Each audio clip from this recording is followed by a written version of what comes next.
استراحة الآن.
Hello everyone and welcome in to the SATAC finals. Oh my goodness, it's 104th facing off against inSky in what is going to be determining who are some of the best pilots in the entire world in this little corner that we call DCS. Welcome in everyone, I hope you're doing well. Let's get the formalities out of the way. I have to roll the dice, but our options aren't quite what they usually are. It'll make sense in a moment. 3, 2, 1. We are going to map number 1. And the 104th have picked Tails, which is number 2 on a 2-sided dice. So, 3, 2, 1, shoot. inSky picks starting side. All right. All right. That's the dice rolls out of the way just for now, but there might be some more for some giveaways. First things first, let's just get the server over to where it needs to be. So, I'll press all the buttons I need to. Fortunately, I'm getting pretty alright at it these days. We are going to Andoya versus Jokmok. That doesn't sound like any of the maps that we've been playing on before. Well, ladies and gentlemen, pack your bags, because we are going to the Kola Peninsula. All right, welcome in, Hurrick. To be reckless, good to see you. Car Shell, Matt the Sprat, hello. Dusty, Mad Dog, Fallen Raccoon, good to see you, mate. How are you? Bullet EDU and everyone else, welcome in. All right, I'll tell the players what they need to know.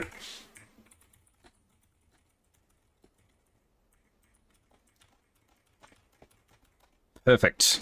And let's get you a glimpse of where the big battle in the sky is going to happen today.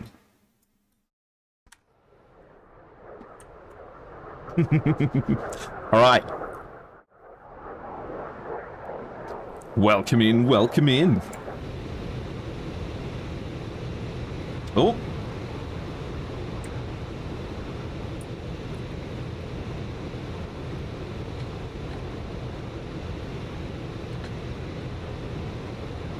Mission may need just a little bit of adjusting. That's okay, though, because we have plenty of support staff available, so just let me reach out to them.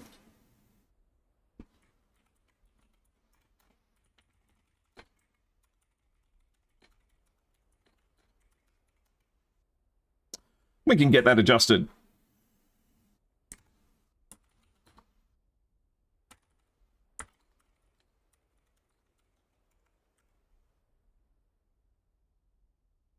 Oh, that must be my fault. Okay, mission, restart, run extensions, true, delay, 0. All right.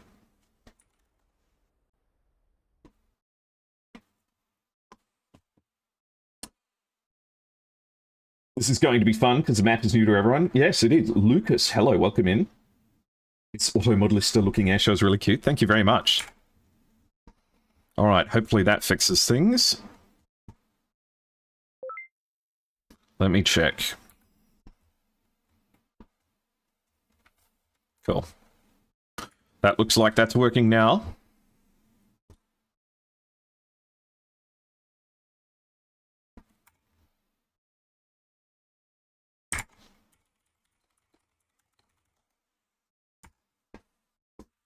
All right, welcome in. Hey, Luigi, how are you? Lucas, we don't have CFITs because of low clouds today. I know, but check out this terrain. Isn't it interesting? I might just turn down the music just a little bit here, because there's plenty of other things to be listening to. But let's have a look at what the terrain looks like down here. It's kind of like the low rolling hills of the Caucasus without the massive peaks.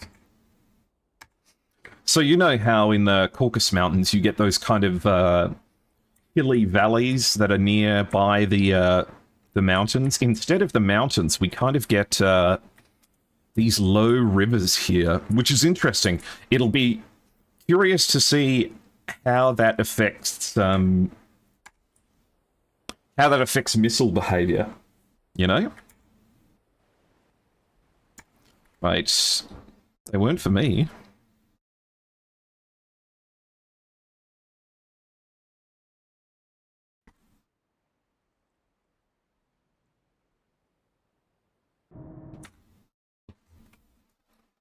Okay. Alright, let's do this. Let's get the thing restarted.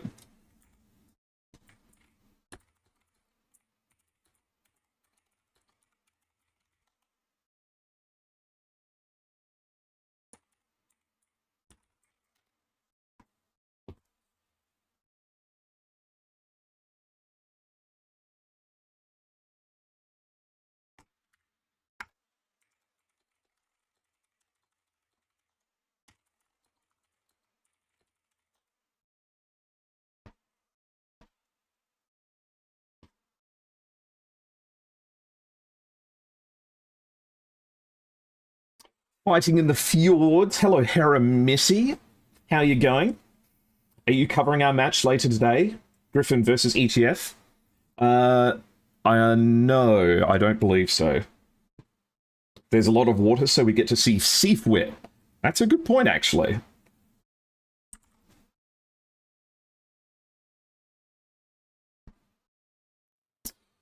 Oh, I'm so grateful to have the help today.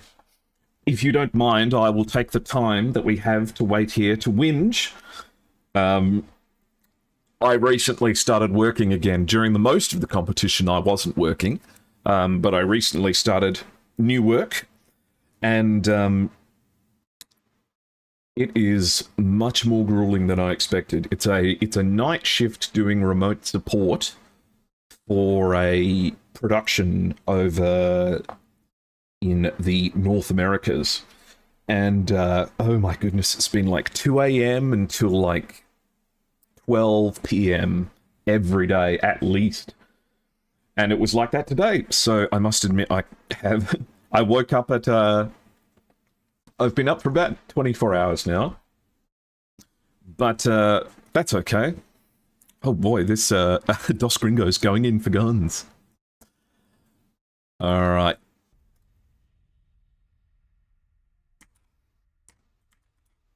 Cool, there we go. I reassure you all that I am working hard in the background.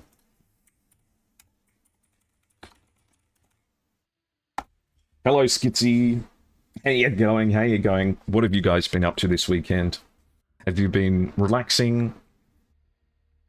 Have you been busy? Have you just woken up? Or have you not slept yet, just like me? To be perfectly honest, I wouldn't miss this for the world, though. I'm so excited for it. Congrats on your work, though. Yeah, thank you very much. I got headhunted for it, which was really nice, because it just meant that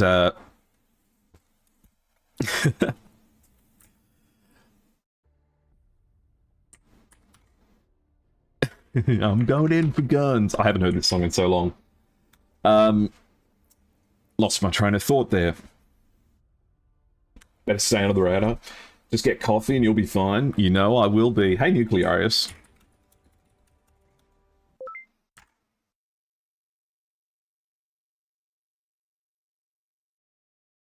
The pharmacy lost your prescription, so not ideal. Oh, I'm so sorry to hear. You never relax?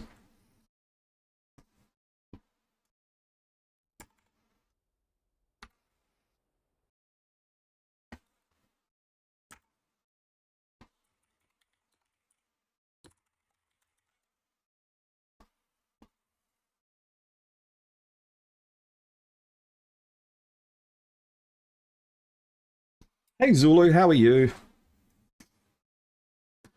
We're having the classic problem of,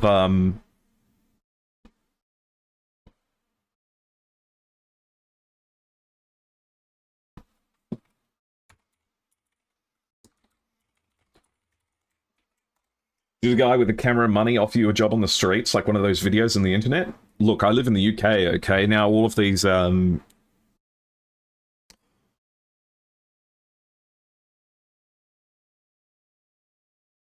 you have a tendency of always keeping myself busy. Fair enough. Yeah, no, I live in the UK. We have all of these rules now. 014, Hornet Ball, 10.7. Why is there a Hornet Ball being called?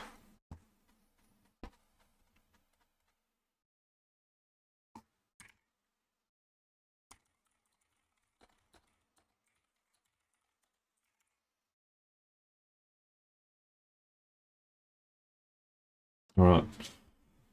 Hello, Puppington. How you going? 104th in the final where they belong? Absolutely. I mean, both of these teams are absolutely spectacular. I wish I had a gun just like the A10. I was hoping something a little bit more rocky than some stuff like that. Let's try...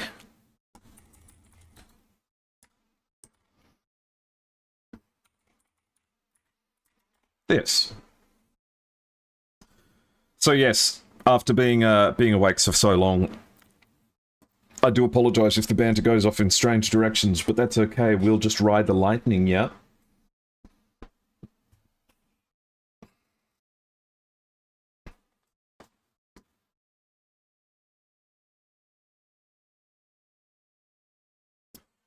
Thanks again for referring to me to... Oh, pardon me. Thanks again for referring me to the contention server, part of a MiG-29 squad now, and enjoying DCS even more. I was flying the MiG-29 on contention yesterday, and it was fantastic. I had so much fun. Yeah, I flew everything on contention. It wasn't yesterday, it was the day before. It was Tuesday evening, I think. I was flying on contention. I got kills in the MiG-21, I got kills in the Su-25, I got kills in the Su-27, I got kills in the MiG-29. The MiG-29 was just going wild. Hello, No Wheels, how you going? Does that mean you have skids?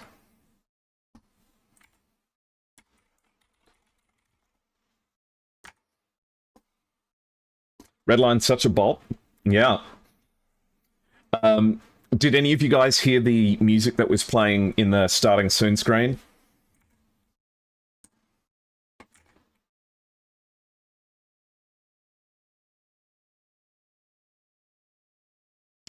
You're tired, just started another late shift, but otherwise good.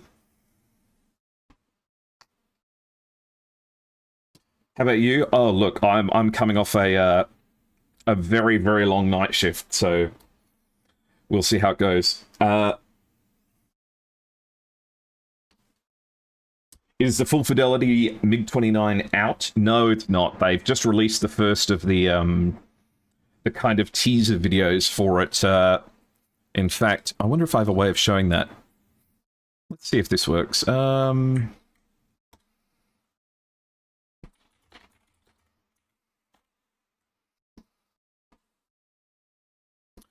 wonder if the video...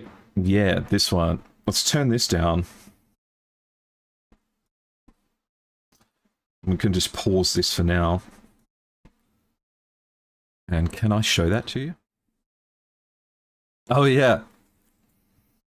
I was loving looking at the internals. In fact, where's the bit that got me? This bit right here, where you can see the auxiliary air intake doors opening with the airflow.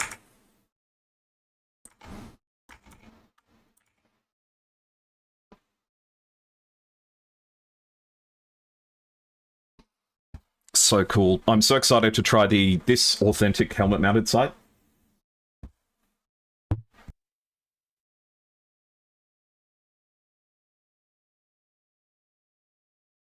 Oh, Matt the Sprat, it's a red line from the Project Wingman soundtrack when you do the tunnel run mission.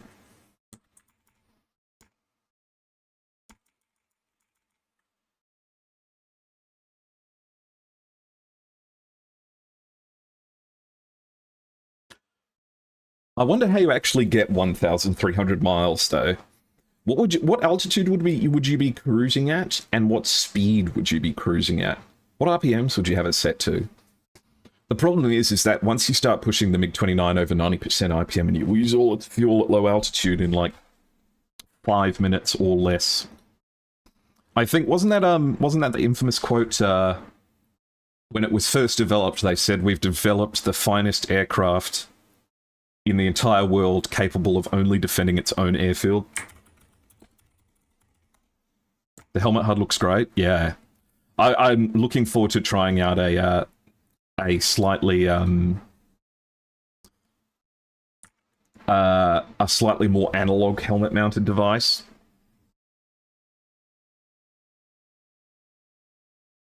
Mission status sick. Yeah, especially seeing as the music is timed perfectly. Like, even if you're in full afterburn, the part where everyone starts clapping is the part where, like, things really get going, and you're just like, fuck yes! Fuck yes! And then when you burst out of the tunnel, the music crescendos, and you're just like, what? I just about lost my shit. Do that IRL as your heli sonar. Heli sonar. Okay, no, fuck.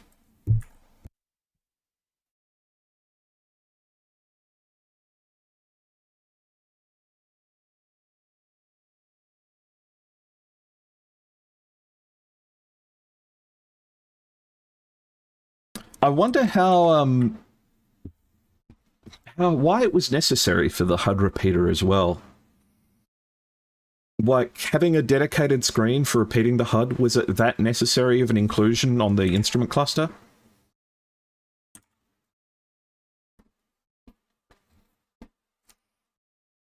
It's funny though, after flying aircraft like the Hind, that you like, man, they really just reused the same buttons and gauges. Like over on this panel here, you're like, this 3-button setup is in every single Russian fighter.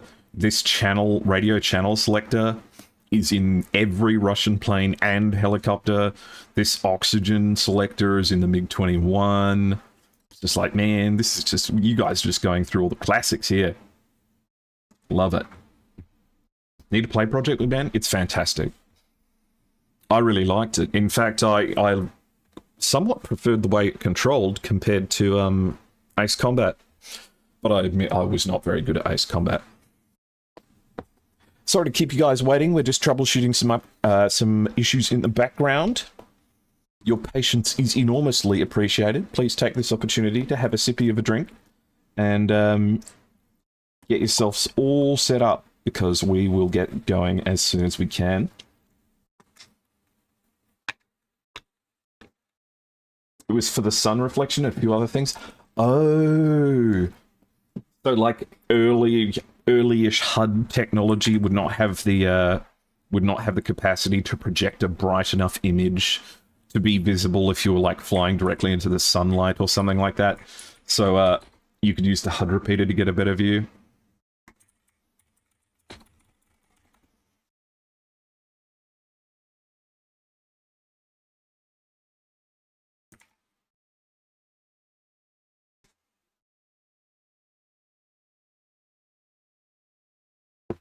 I do like a great big shoot deploy button as well. Absolutely fantastic, but I really just want to get the beauty shots. Let's go through it again. Whoever he got to do Flying Wingman with him here was good as fuck. If it ain't broke, copy paster. Yeah. I mean, it's not, it would be dishonest of the West to pretend that we are not culpable of doing exactly the same thing, because we do. When's the drinks trolley coming around? Soon.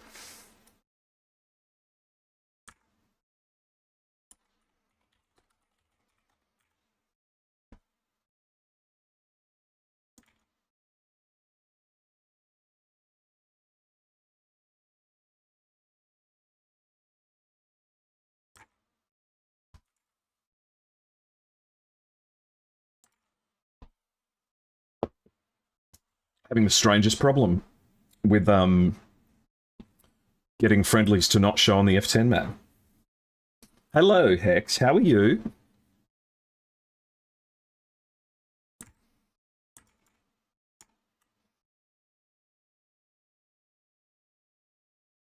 Uh-oh. The video broke.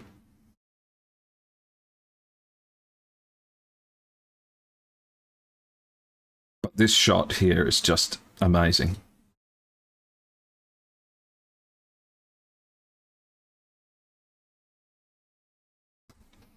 It's interesting, though. The classic opponent for the MiG-29, in my mind, is always the F-16, but the F-16 that we have in DCS is a bit too modern for the F-16 that this MiG-29 fought. You hope ED updates the FC-24 model of the MiG-29, but looking at what they did with the F-5, probably not. I've always found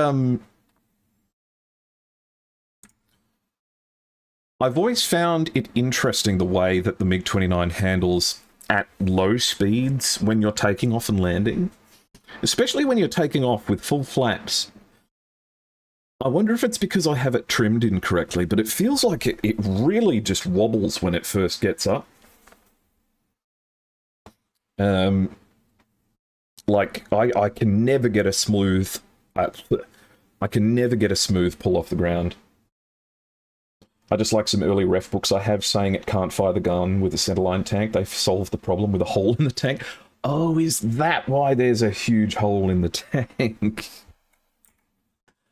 Oh, okay, that makes sense. I've always wondered why there was a massive hole in the middle of the MiG-29's fuel tank.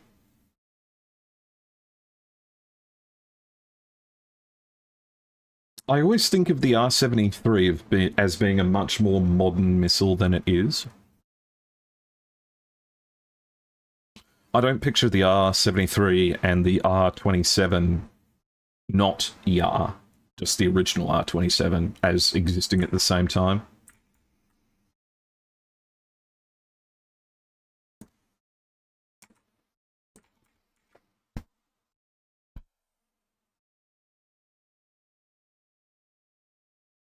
Occasion's got to go somewhere. I wonder if it has a significant impact on the center of gravity for the plane if you empty the gun. Shell ejection. What gun has it got? Is it a GSH? No, it's not a GSH-23. Is it?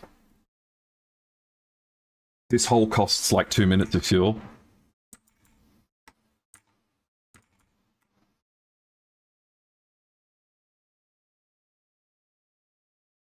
SPO-15, my beloved.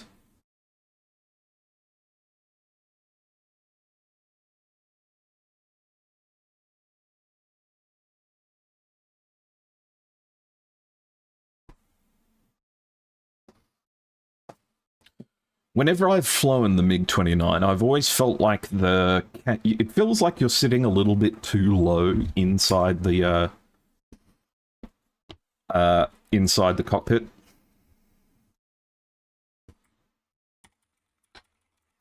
Ooh, it looks like we might have something to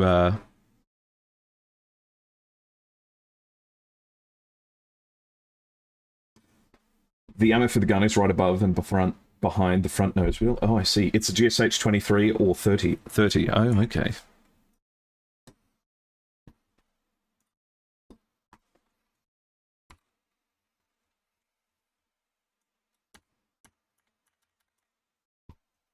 Okay, things are getting there.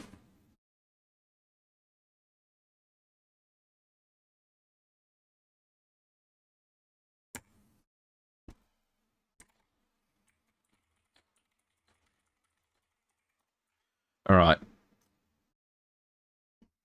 Hey, older man, how are you? Video breaks sometimes and goes grey. Oh, shit, okay. I know it's going wrong. But fortunately, there should be something to look at shortly. I'm so sorry, guys. Please feel free to be irritated at me. Hey, Warbird, how are you? Seems like the team's not ready yet. No, the teams are good to go. It's us that are not ready yet.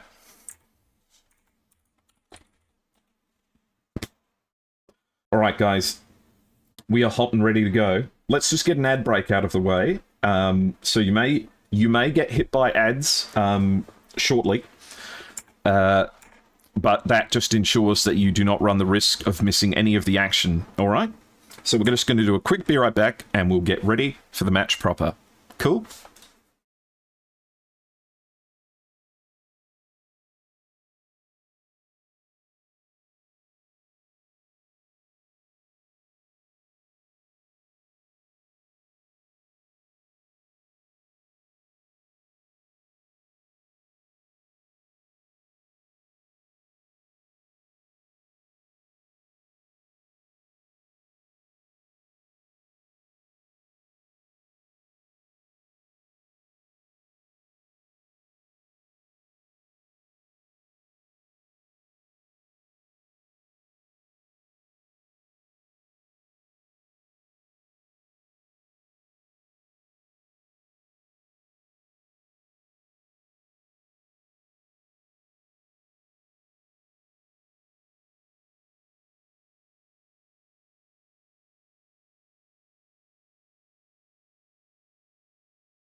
Welcome back, everyone.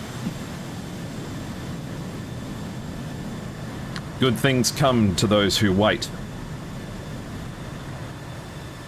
And this, my friends, is a very good thing. Which is to say, it is the 104th. Let's just check our volume levels here.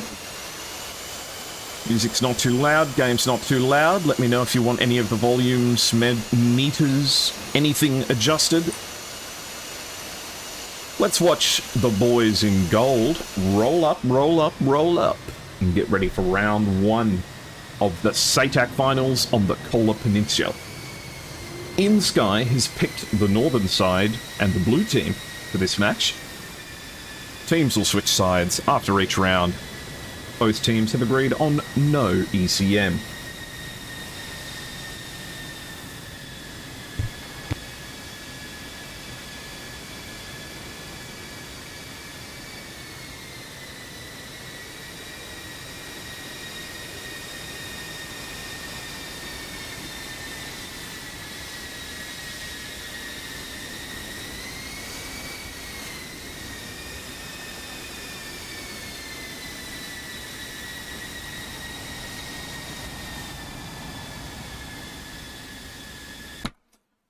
So, on the line, we have Wiley, Stooge, West, Pyromaniac, Jake, and Maverick.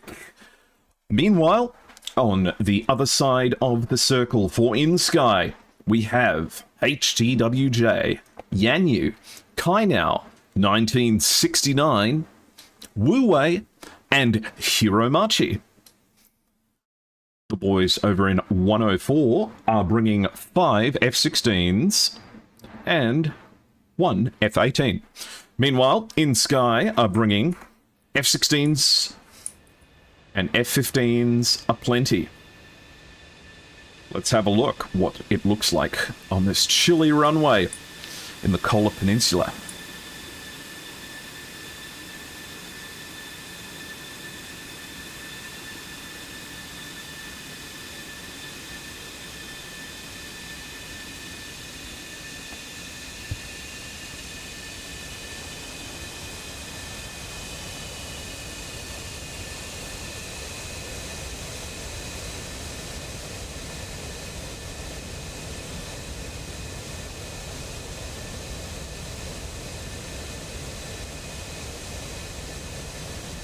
One more left to come, I think. Looks like it's Hiromachi here.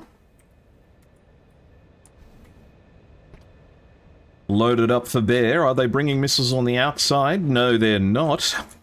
These F-15s are going for speed.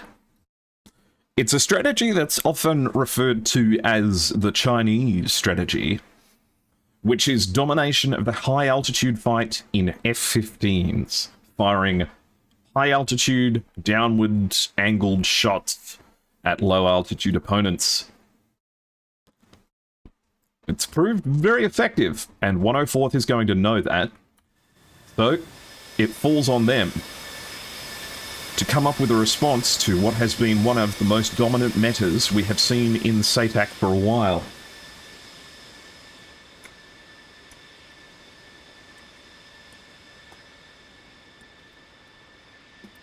inSky, reports ready.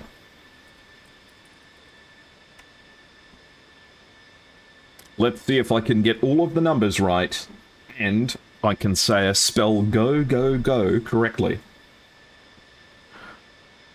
Meanwhile, let's get a poll up on the screen. I want you to type in chat, or vote in the poll that's going to appear at the top of chat, who you're here to support this round.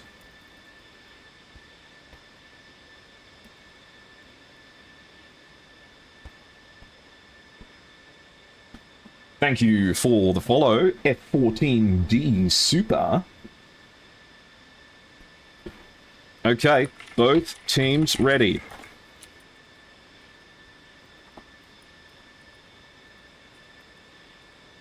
Ten, 9, 8, 7, 6, 5, 4, 3, 2, 1, go, go, go. And there we have it. It's the beginning of round 1 of the finals of SATAC. And there we have the first plane taking off for the 104th. Leading the way is their one and only Hornet. So let's see.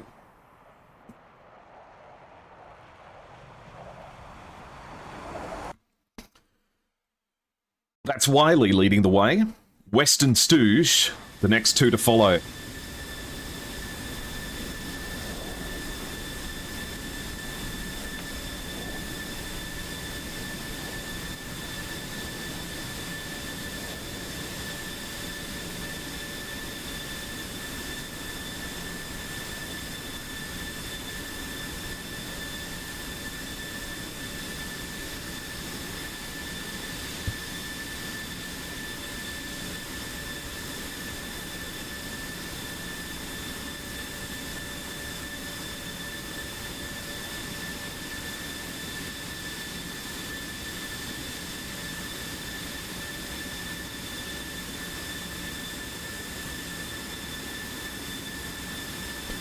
No worries, AlphaGator. Thank you for being on hand to help out so quickly.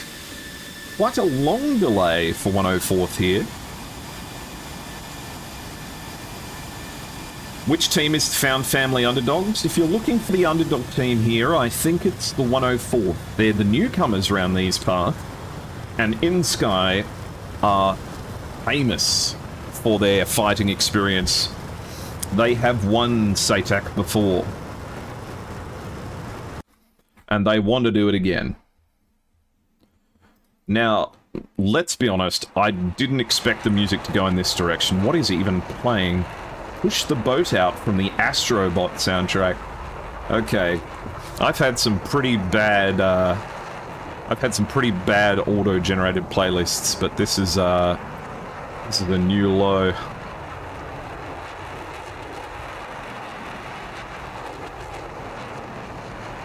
Important to remember, of course, is that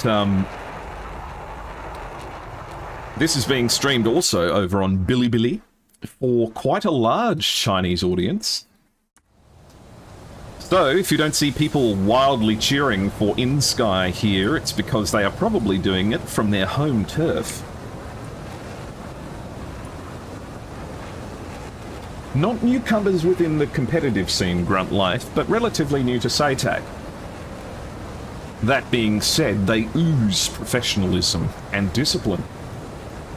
They have a lot of pilots, which means that to be able to even compete on this team means that you already have to be the best of a big group.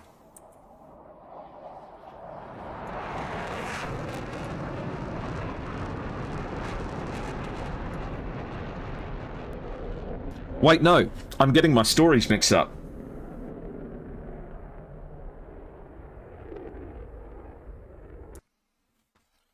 For some reason, I thought this was 104's first SATAC in a while. I wasn't talking about them being brand new.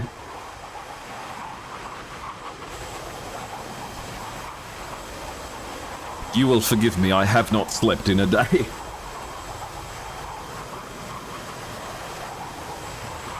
Either way, the long and the short of it is, these guys know what they're doing.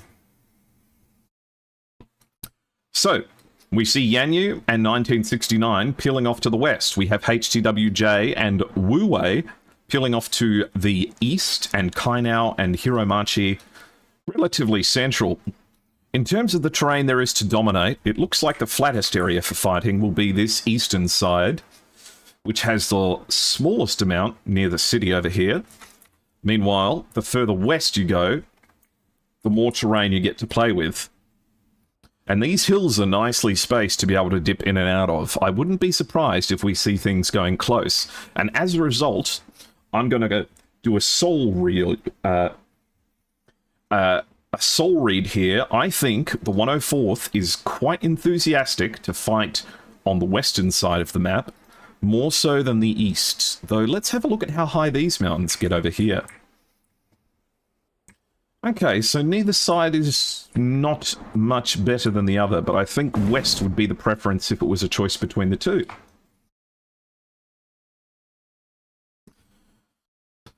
Yanyu in 1969, 30,000 feet and 34,000 feet. Looks like they're all heading up to altitude. Wu Wei almost up at 40k. Meanwhile, we see Wiley pass by the A50.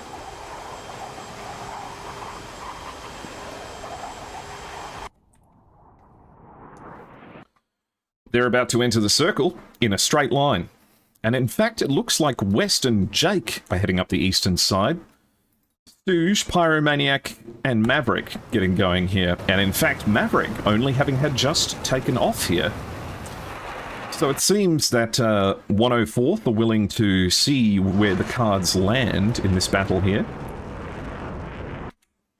Many teams have attempted the brave strategy of attempting to exhaust the high-altitude F-15s of their missiles, or, even more difficult, trying to shoot them up there.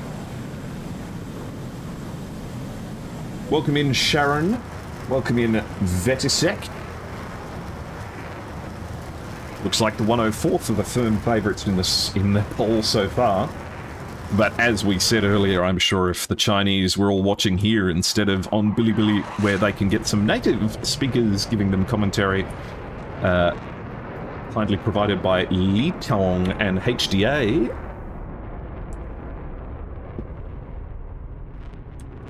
Well, that's the whole reason, Drona, that the A50 is here, is because it doesn't provide data link to Western fighters.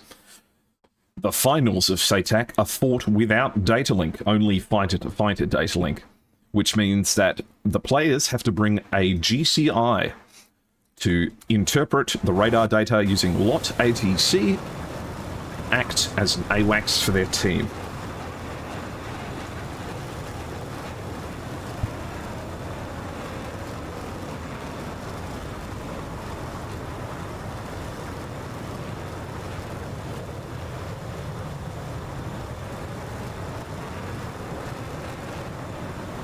And look at this terrain, how gorgeous is it?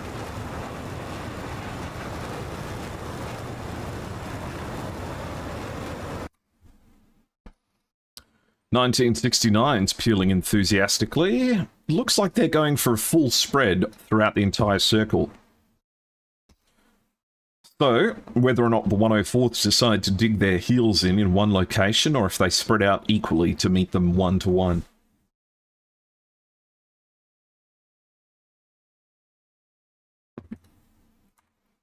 Though 1969 here, let's have a look at what they're packing.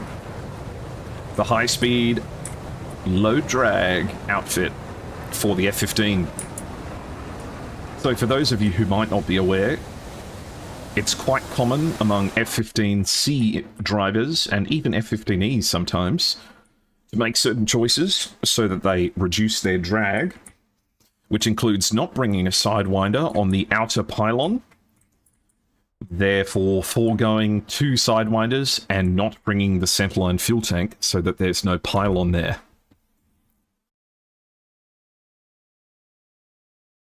Thanks for the follow, Asphalt. Okay, Wiley's at 44,000 feet in an F-18. Might be peeling off for the high altitude shot to start the match.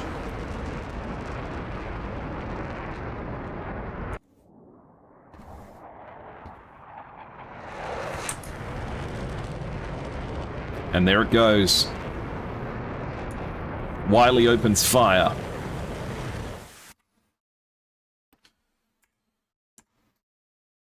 It's a 50 nautical mile shot from 45,000 feet towards a target at 30,000 feet. But just have a look at that speed. Sorry, just got pinged. Give me a sec. Okay, not important. And not important. Okay, so 1969, going defensive here. At a rate of knots.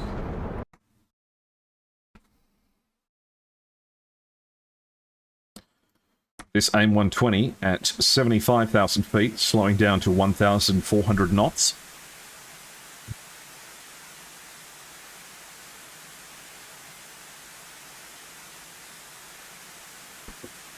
Looks like this one is heading for the F-Jords the fjords. Meanwhile, Wiley's gone all the way down to the deck. Pining for the fjords. Unless this missile switches target towards Yanyu at 15,000, but it doesn't look like it. And I tell you what, just looking at the way that they're posturing at the moment, I reckon these fights are going to go low, low, low. This AIM 120 is still chasing down 1969. 1969 is traveling at 1,000 knots. The missile's traveling at 1,200. 1,100. 1,120. Yeah, it's not going to have the pace to catch up, and now it is going too slow. A long-range 120 shot from Wu Wei.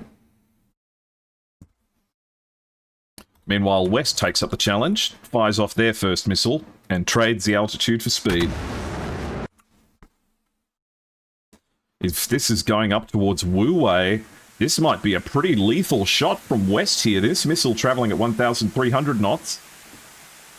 Definitely going to force this F-15 away. Still at high altitude here. A great shot. I don't think it's going to connect. But just what the doctor ordered to get an F-15 to go away. Hiromachi at 46,000 feet here and approaching the main bulk. Quite a few red missiles and blue missiles fired so far. Yes, this is the North Belka map. The Kingdom of Aruja is staking their claim. Jake and HTWJ start getting close to each other, and Jake peels up for a shot. Drops down and immediately goes defensive, so does HTWJ. We'll keep an eye on the missile in flight.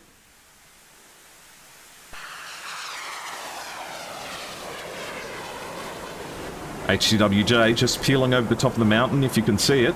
Dropping a handful of countermeasures, the missile slowed down. West has managed to spoof the missile into terrain. Stooge has fired a missile up at Hiromachi, who hasn't fired themselves, but it's forcing them to turn away. Yanyu is all the way down in the hills. 1969 has just fired off their first 120 of the match. Looks like this one's going for Pyro. Pyro at 17,000 feet, not the place he wants to be right now, this missile moving quick.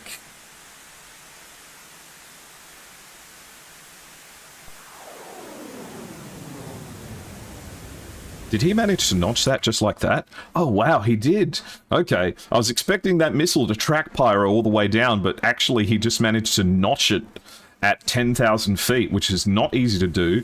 Let's see if he can do it twice. He might be in trouble with this missile.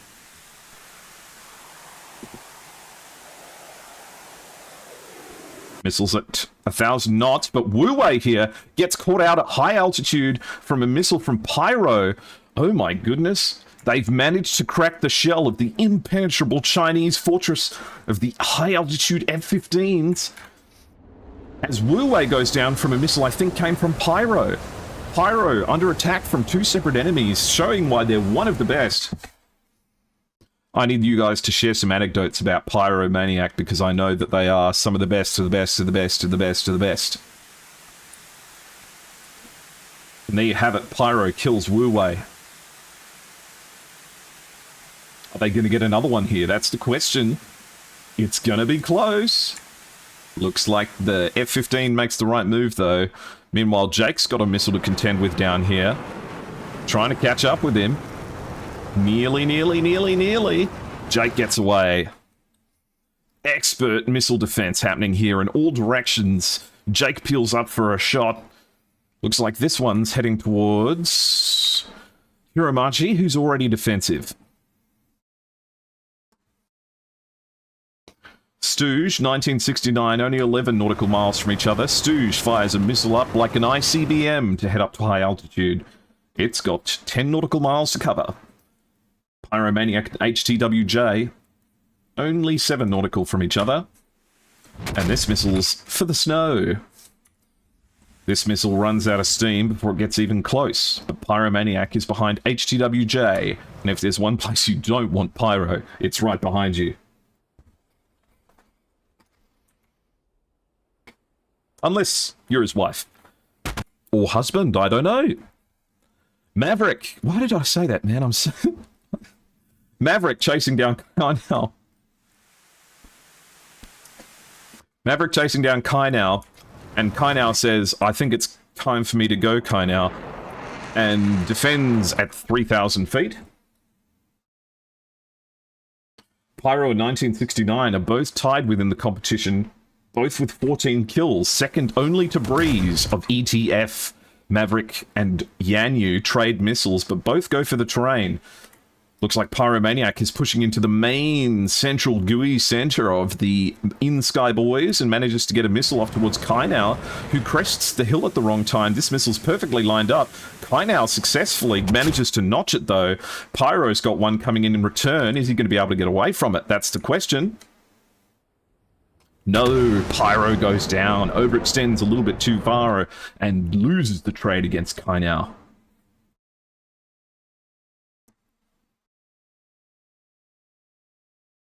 Hiromachi pushing in now.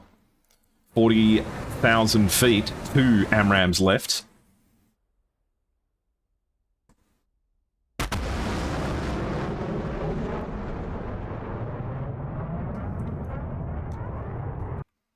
Not shooting just yet, but getting close. West is going to have to shoot here to force them off, and does, right at the right moment.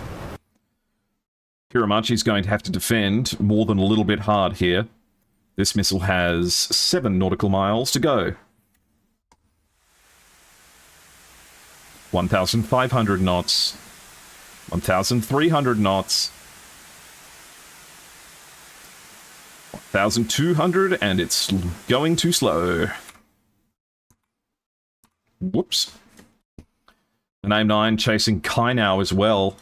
Stooge just pinning 1969 against the wall here. Knowing that at that altitude and at that speed, 1969 is going to need too much distance to turn around, giving Stooge a perfect side shot, effectively removing him from the fight. Maverick manages to defend a missile against terrain.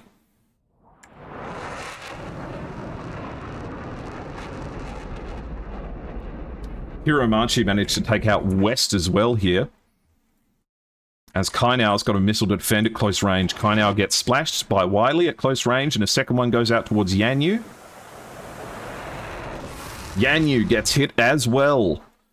Hiromachi has turned in to fire on Stooge. It's 2 F-15s left against 4 members of the 104th.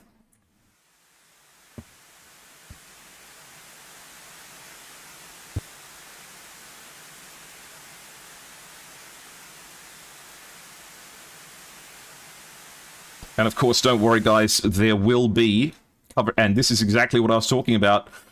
This plane's going to take too long to turn around. Stooge is too close and too fast, and he's going to cut him off. And yes, West did go down. Don't worry, we can cover it in the TAC view. This missile perfectly suited to take out 1969. Insane speeds that this intercept is going to happen at. Kaboom. There is no more... Oh my god, don't tell me that didn't hit. Oh, 1969 in a bad way, but not out just yet. Stooge defends against the missile here, but is dropping altitude now. Can 1969 make anything of this? Is he still flying? He still has engines and some kind of control. He's not dead yet. But his radar is toast. Hiromachi here. What kind of equipment have they got? 2 Sidewinders and that's it. No AMRAAMs to take out 4 aircraft. Unless 1969 can make a miracle happen here. 1969 loses their left engine.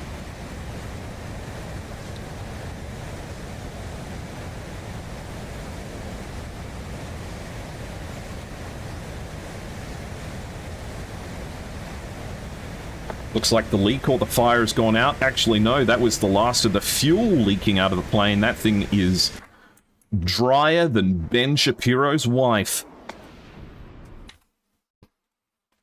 But 1969 manages to pull off an AIM 120 shot here. Is it actually going for anything? No, it's going for the ground. Okay, Hiromachi still at 38,000 feet, wanting to fight with AIM 9s at that kind of altitude. He shoots. Is it even tracking, though? No, it's not. Too far for the Seekerhead. One fight in return. Gives up.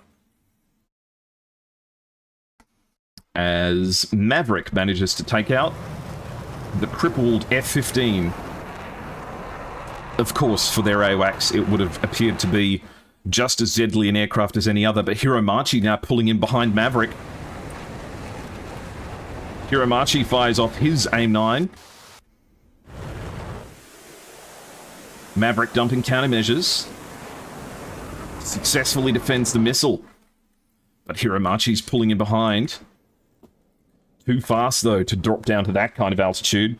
He's got the gun left, and that's it.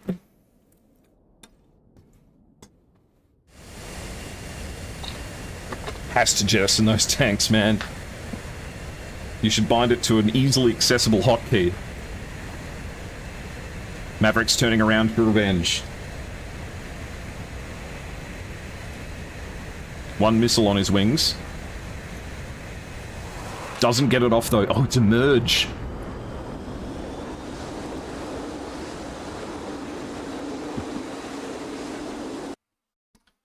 An AIM-9's coming in towards the surrounded F-15. And someone beats it to it. As Stooge takes him down with an AIM-9. Check that everyone's down. Time to say the magic words. 104th, RTB. Still alive, we have Jake, Maverick, Stooge, and Wiley. While they collect themselves and prepare to head back home, let's have a look at the TAC view and see if we missed anything. Making sure that we don't have to listen to engine noise the entire time. Right.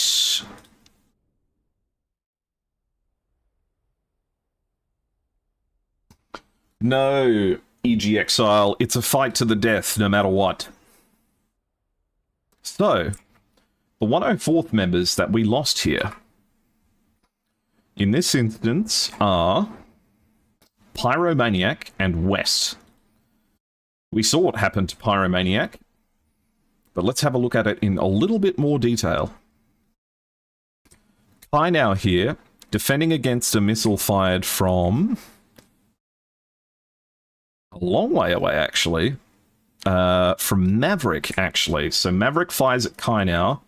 Kai now defends it into the hills. Pyromaniac is chasing HTWJ. Switches targets to shoot at Kai now on the head-on. Now check out this defense from Kai now. Pulls it right into the notch and uses the terrain.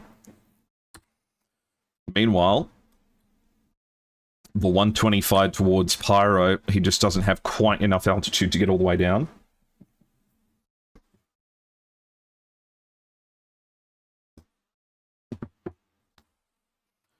And like the champagne these winners will be drinking, he gets popped. Meanwhile, because my version of TACView doesn't work for some reason, a paper aeroplane comes in to destroy 104th West. Which is to say, an F-15. Looks like it's a... Let's see. Yeah, that's tricky.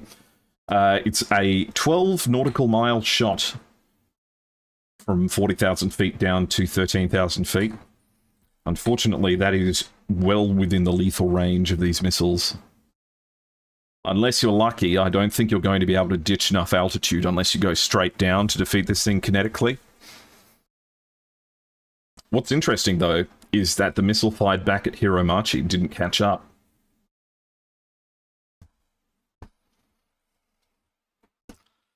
Let's have a look at what happened to each member of inSky. So, the first to fall was shot by Pyro, and when does he do it? Yeah. In fact, let's just have a look at the Ballad of Pyromaniac here. He pushes right into the teeth of, let's count them, 1, 2, 3, 4, 5 hostile aircraft. Not that that bothers him.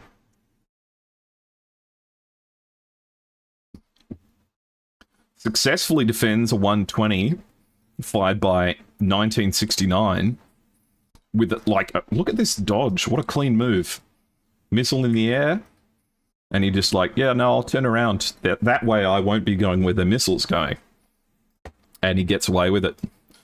And then turns around and has the presence of mind to not only defend against this missile, but get a snapshot in return. Spectacular kill with that missile impacting at Mach 2.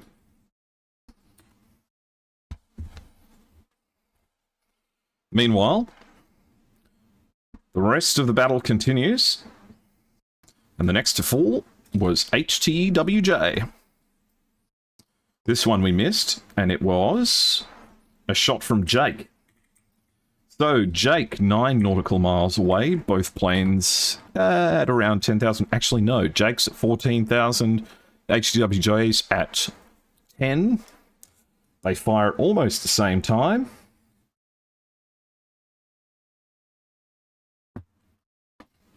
And Jake manages to pull harder to get away from it. Oh, look at that.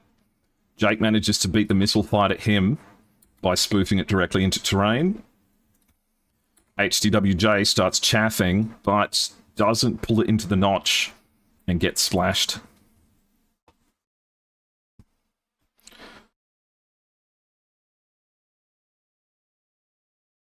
Wiley scores the next kill against Kainau. Manages to avenge Pyro. Impact, and that shot was about 4 nautical miles. Oh, check this out, actually. I didn't realize it was a double. So, Wiley fires a missile at Kainau. Then says, but wait, there's more, and does a dual target track shot against Yanyu.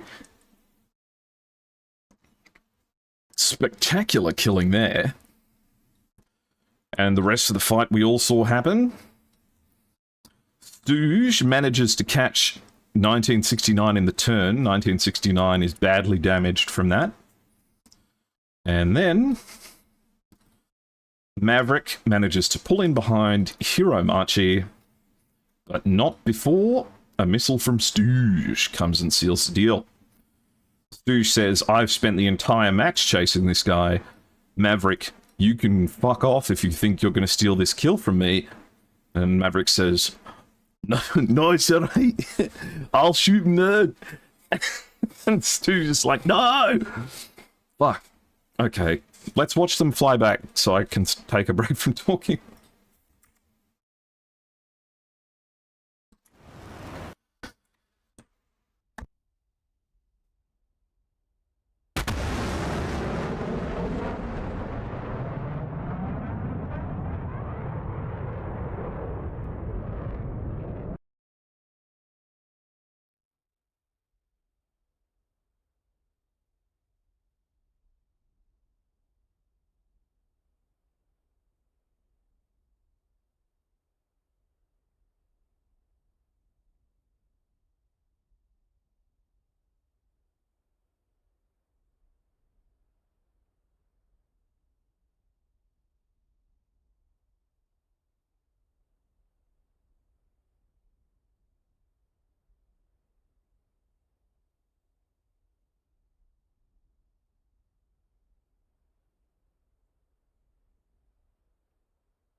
Maverick has 40 nautical miles to go and 46,000 feet with which to get there.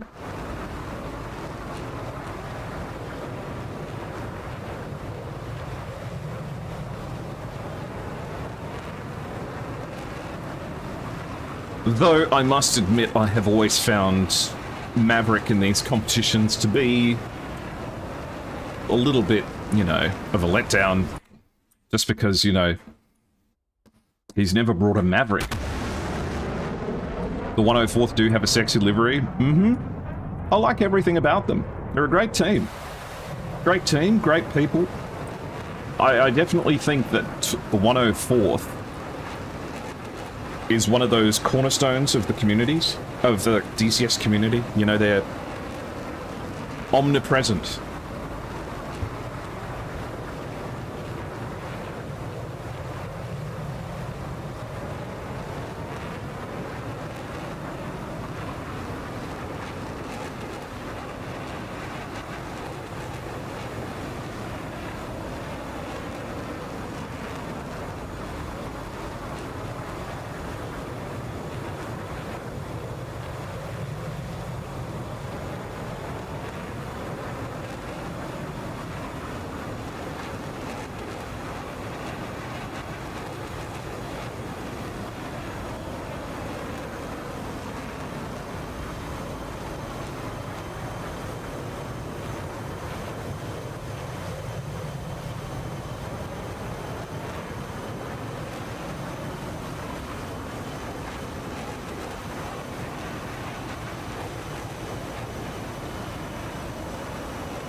By the way, guys, it falls upon me to give away a copy of the DCS Polar map.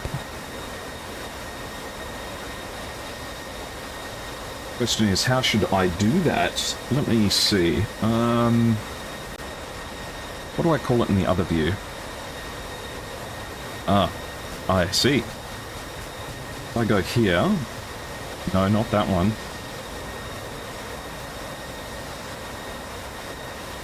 Not that one either. Don't worry, I'll get it.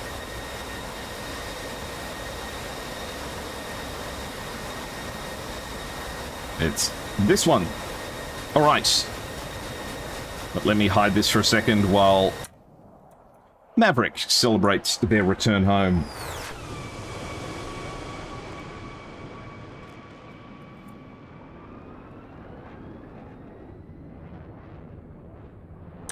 How many flares has he got left?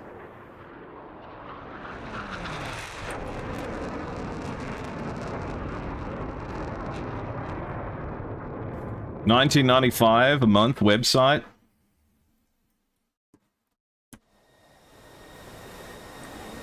I have to just dice roll a number out of 27 here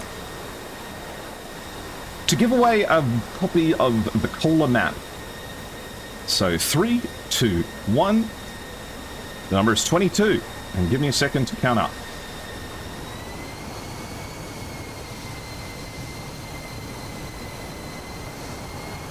One, 2, 3, 4, 5, 6, 7, 8, 9, 10, 11, 12, 13, 14, 15, 16, 17, 18, 19, 20, 21, 22.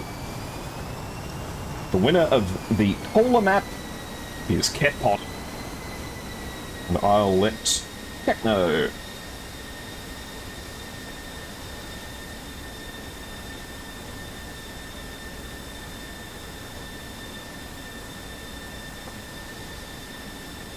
And down and safe is Maverick, securing the first round for the 104. Now, who's left to come in?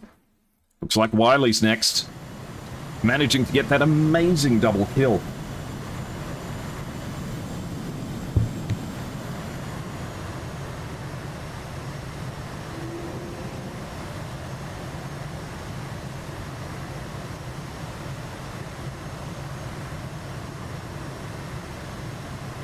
Down and safe.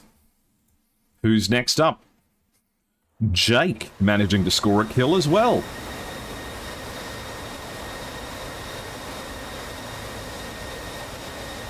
And hello, Venom Cinematic.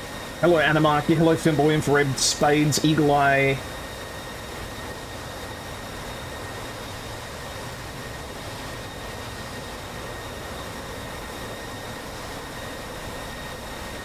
Landing to the most epic Ace Combat track. Well, I'm sure there are plenty of pretty good ones. Hello, Elytro. Definitely not Navy. Yeah, that plane's not even going to know if it's on the ground or not. It's got 3 wheels. You obviously want to use all 3 wheels when you land.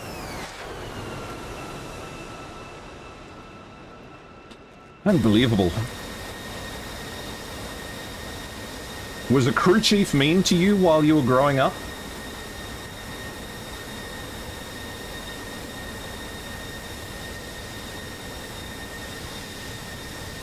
And thank you for the follow, Johnson DK. Thank you for all the support that you guys have given me. It makes being awake for what at this point is now 26 hours worthwhile. Don't forget to interact with the links to the SATAC Discord in chat, and if you want to join in on my Discord, or follow me on Twitter, or any of the other places you can find my content, you can see it just below the streaming window. And there's Jake.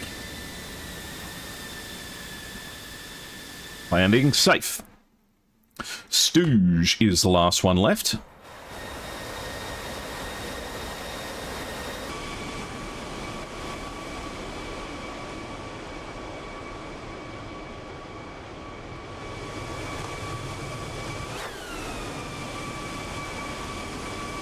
Let's see if he can butter it.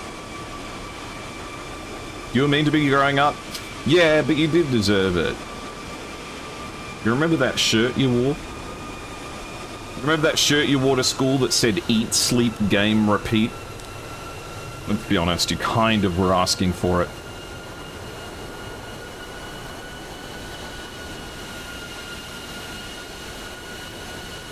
No, I can sympathize with you, Animarchy. The reason I don't participate in SATAC is I kind of worried that I'd be too good. And tech won't let me sign up just by my, like, as a solo. Just one person flying all 6 planes.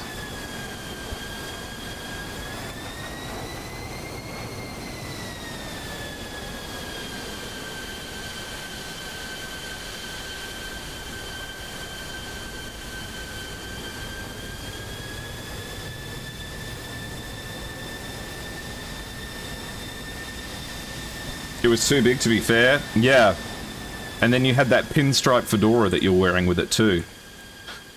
Alrighty then. Well, now you guys get to look at me, because I'm the prettiest, and I get to be on screen at the moment. But actually, it's just because I have to restart the map. Where's the thingy? Okay, let's see if I can do this correctly. Mission, restart, run extensions, true, delay, 0, bam. Airshow has SATAC experience? What, the time that I flew twice and died instantly both times? You miss Folds of Honor? I don't know, actually.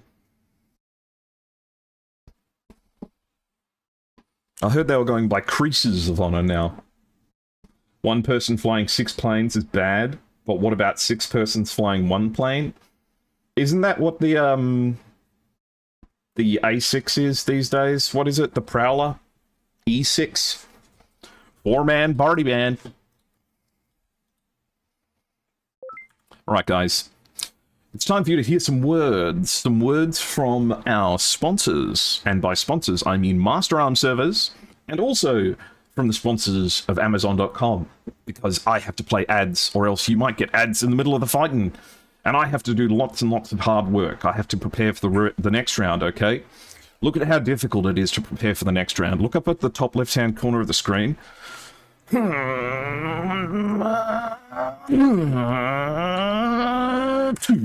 Alright. Let's hear from Master Arm. Running a dedicated DCS server can be complex, time-consuming, and expensive. And after all that effort, you still might not get the smooth, seamless experience you're looking for.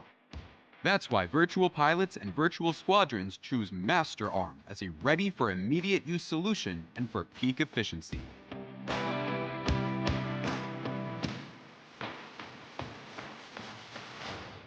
With low latency, high stability, and uncompromising performance, Master Arm ensures that every maneuver, every decision, and every shot counts.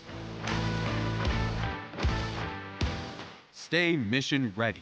Fly with confidence. Master Arm has your six. Get your server at www.masterarm.de.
Welcome in, everyone.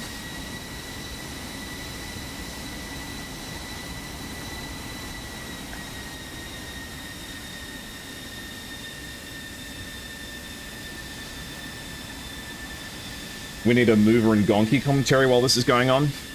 Hello, everyone. This is C.W. Loyne, author of the Spectre series here. Here to talk to you about some unrealistic facts about movies that you might not have considered. I watched Top Gun Maverick, and, well, let's just say, well, if you get thrown out if you did something like that in the Navy.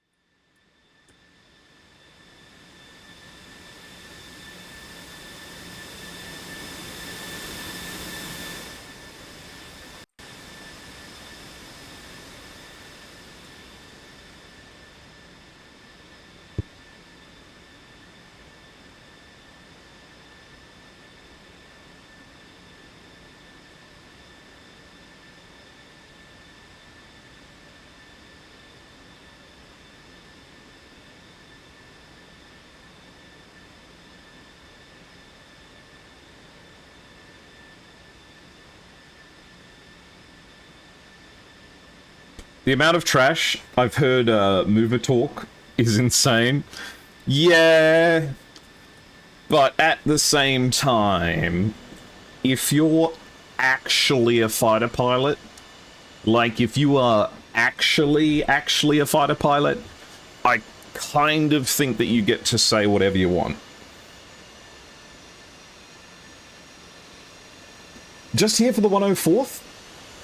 Hi, Wake Mafia. I'll have you know that McDonald's fries and I have something in common. We're not just an ordinary commentator. That is to say, I bring the spice. So I hope you're here for the 104 and me.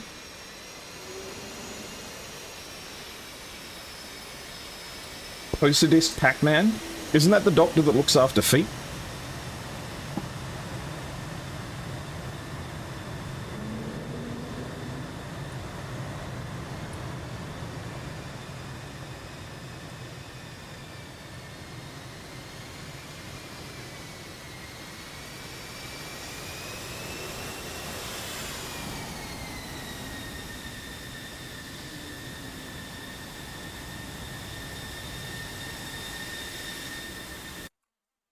Okay. Wiley, Stooge, West, Pyromaniac, Spade, and Maverick lineup.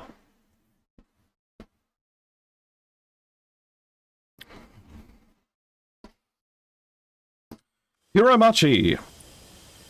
The last one to taxi. For inSky. Oh, thank you, Highway Mafia.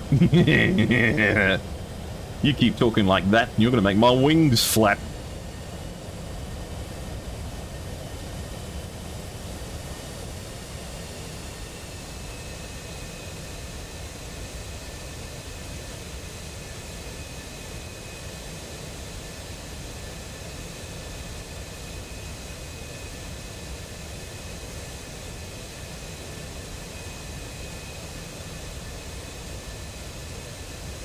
Alright. I wonder if Hiromachi's going to wait here.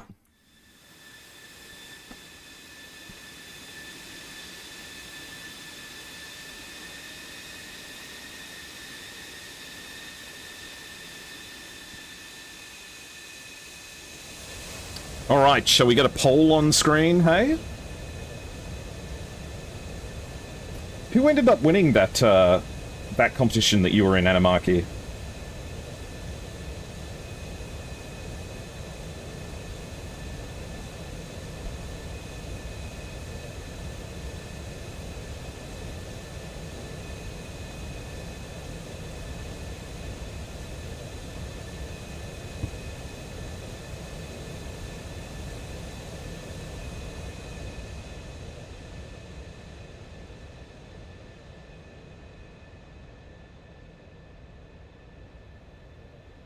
The 104th, declare ready. Now we just have to wait. For the pride of China.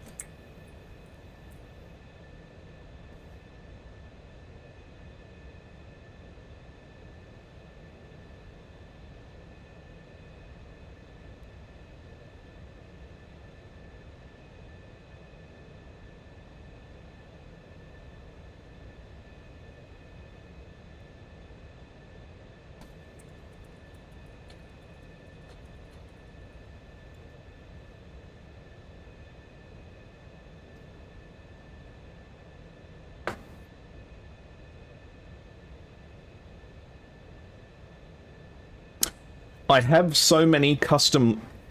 I have so many SATAC liveries installed on my PC now that, that it's really difficult to find, like, a default skin anymore. I've definitely been shot down by White Lion more than once. Music's just a touch too loud, isn't it? Yeah, that's better.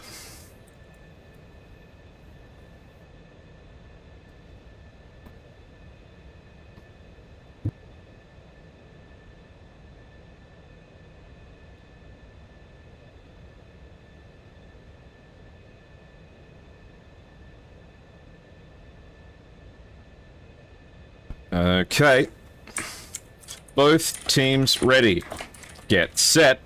10, 9, 8, 7, 6, 5, 4, 3, 2, 1, go, go, go. And there we have it. It's the beginning of the second round. Oh, but Real Sim Pilot, ETF, one of the best teams in the entire competition, was flying the JF-17 Thunder. It was Sung Ho. A name everyone should know. There we see Yanyu lead the way down the runway.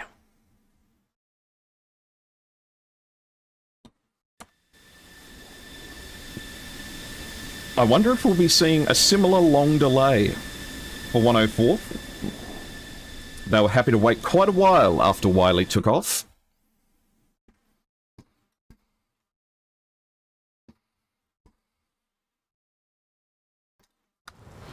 Sung Ho just showed up. I need your boots and your G-suit.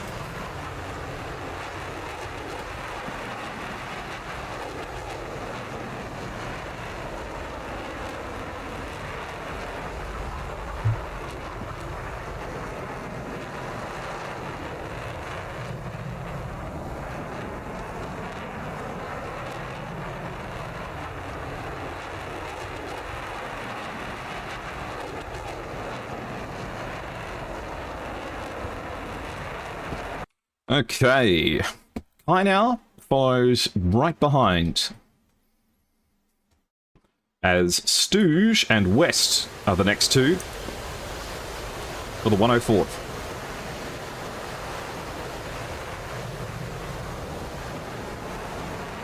Ooh, Real Sim Pilot with some fighting words.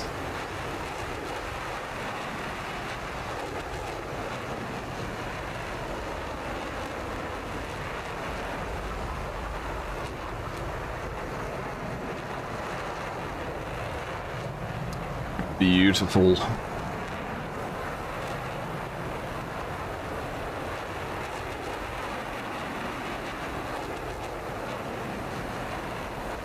Not only inSky no joke, inSky one of the best DCS teams in the entire world.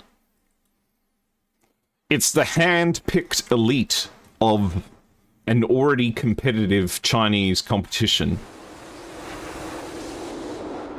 There is quite a large DCS competitive community within China. They're enormously enthusiastic about it. In fact, we have Litong and HDA streaming for the Chinese audience at the moment because they love it. And to be the best of the Chinese is to be the best in the world. Or among the best, for better words. The 104th goes back to before computing.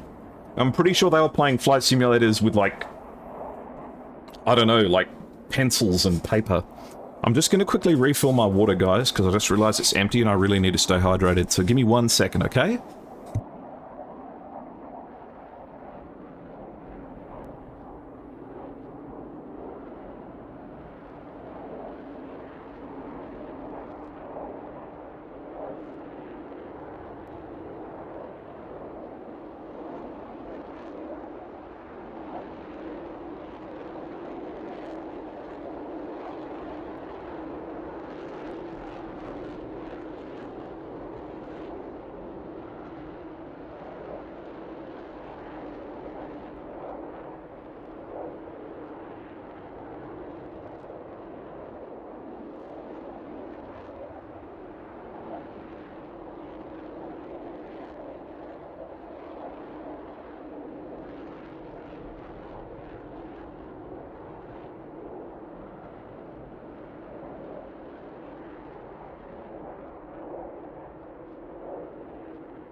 All right.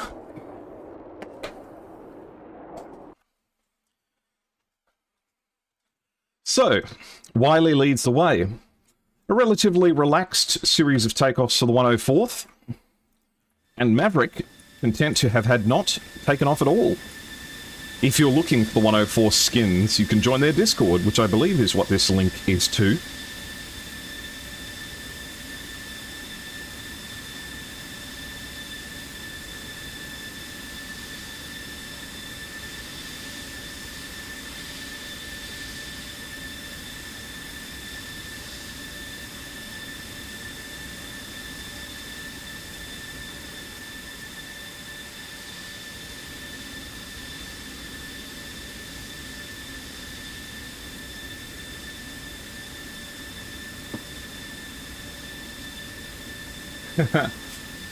The first flight simulator I ever played with a joystick, Anamaki, was Microsoft Flight Simulator 95 on a very, very old Logitech joystick.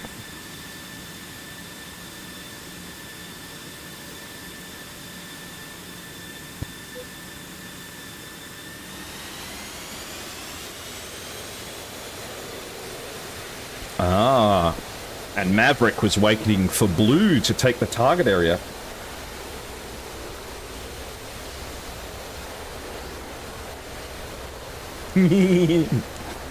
Got him. Hello, Lukobi. Welcome in.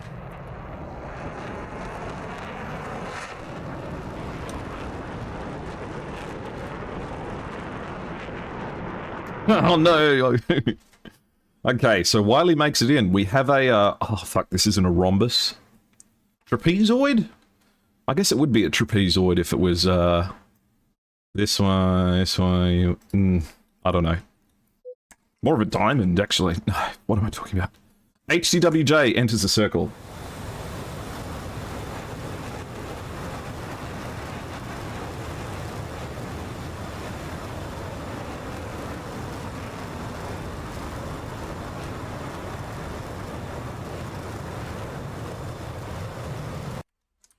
My first flight simulator was the Battle of Britain, and it was on my imagination because I didn't know what a computer was because I grew up in caveman times. Because I'm 100 billion years old.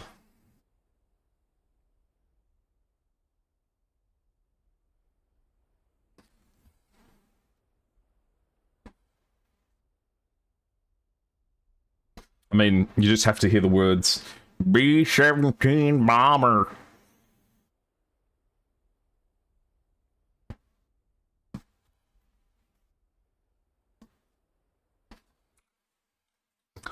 You guys remember back when there was that stealth jet that no one could figure out what the F-22 was because it was this experimental stealth jet. So they came up with a theory for what it was, and it was the F-19. And there were games about the F-19 stealth fighter, and you could buy Airfix models of the F-19. Ooh, 104th are the favorites, and it's not close.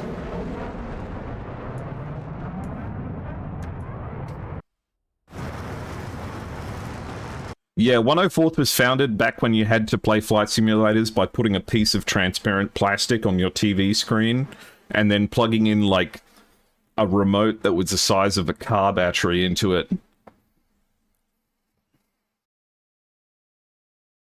Interestingly enough, though, that game did have more complex radar simulation than DCS.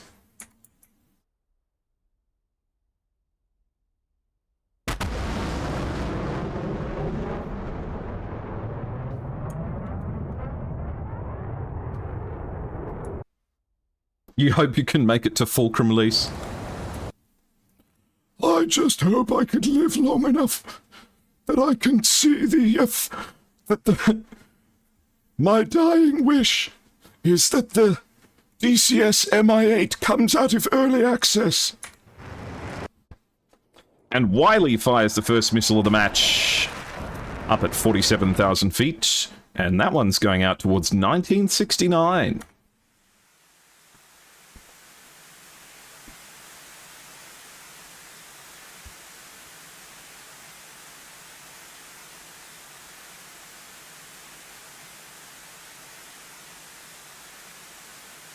Yeah, the F-19 Frisbee.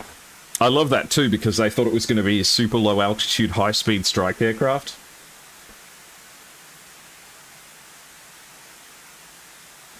I love the way that they use the F-111s in Red Storm Rising as well. So 1969 is traveling at 1,000 knots. Which, if you're a girl and you go to bed with wet hair, you will also have 1,000 knots. But this missile is traveling at 1,500.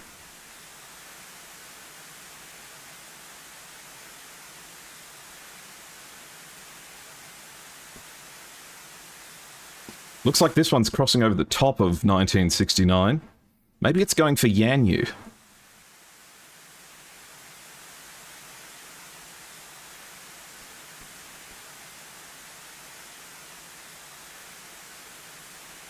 It might be. Could this be Wiley's opening kill shot?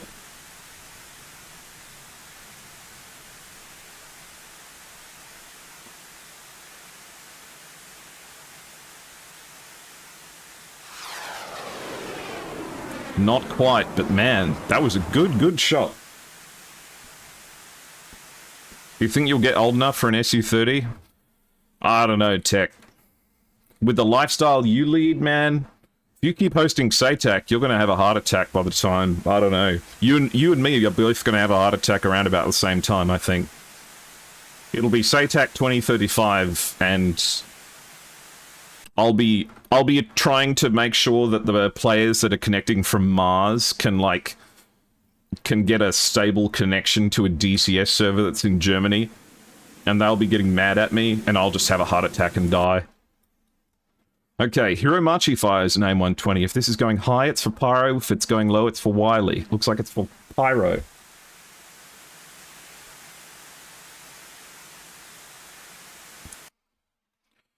Plenty of missiles in the sky, but nothing looking too deadly just yet. Spade here. Firing off towards Wu Wei.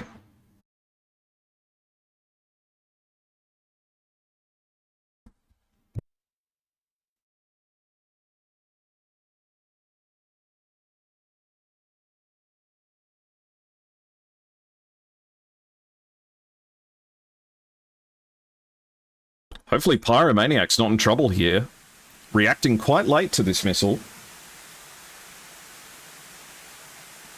Going straight down. Missiles traveling 1,100. 1,000, 2, 1,000, 1,000, 2, 1,000. And, okay. So there is a rule about the roll bug, right? Where you're only supposed to be able to roll once. So, according to the rules, you're only supposed to roll once every 1.5 seconds. And watching Pyro there roll exactly once every 1.5 seconds. Talk about someone who knows the game. Who knows how to compete.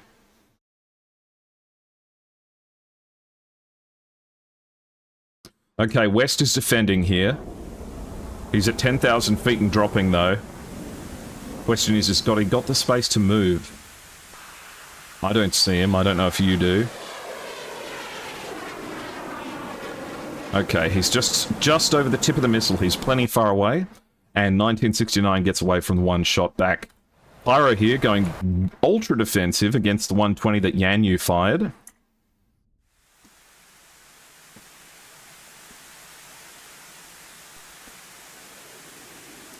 But Pyro's never going to let a little thing like that stop him. Maverick fires a 120. It's a 15 nautical mile shot towards the high altitude F-15.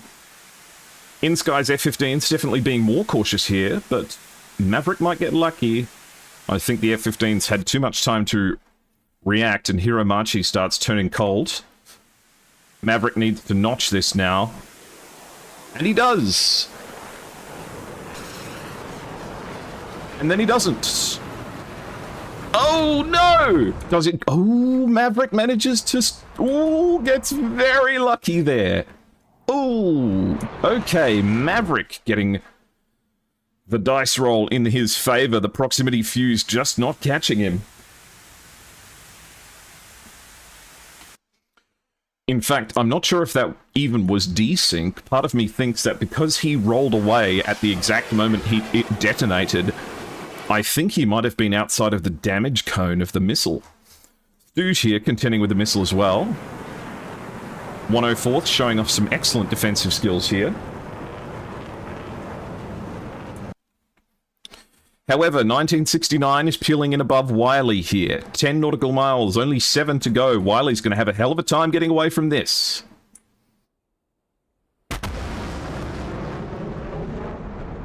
And he doesn't. Wiley impacted. Closed in upon by inSky's high-altitude fighters, but Stooge is coming in for revenge. Question is this 120 going straight for Stooge? It is!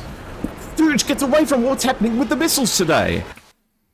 Stooge with a miracle escape from a desync missile. 104th. I'm looking at you, 104th. You should have 2 dead players right now.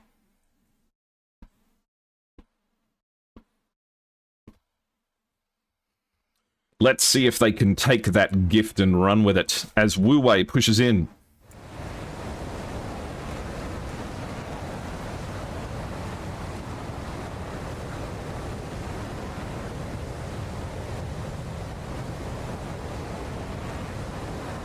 A much more steady looking inSky here at the moment. But Pyro's dipped up just in time to take a shot at Wu Wei. But Wu Wei's going so fast.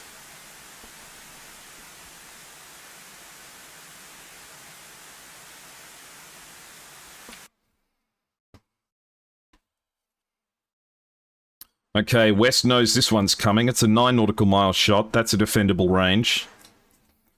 Plenty of missiles being fired here. How's Hiromachi going? He's got 2 left.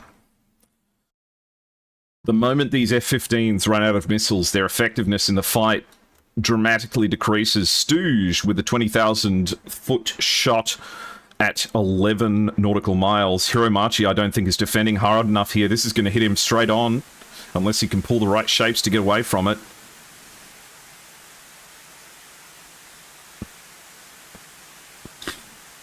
But it does look like he has the secret sauce as he gets away. But can Stooge do the same? Yes, sir, he can.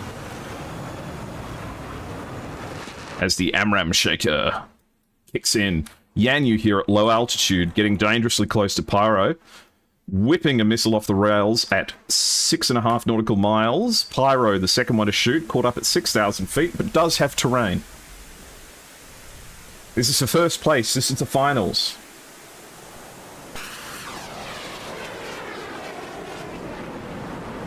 Pyro's defending. Look at this. 1,000, 2, 1,000, 1,000, 2, 1,000. He follows the rules. And aim 120 chasing down Wu Wei, but Wu Wei managed to splash west, and he may be about to get Stooge too.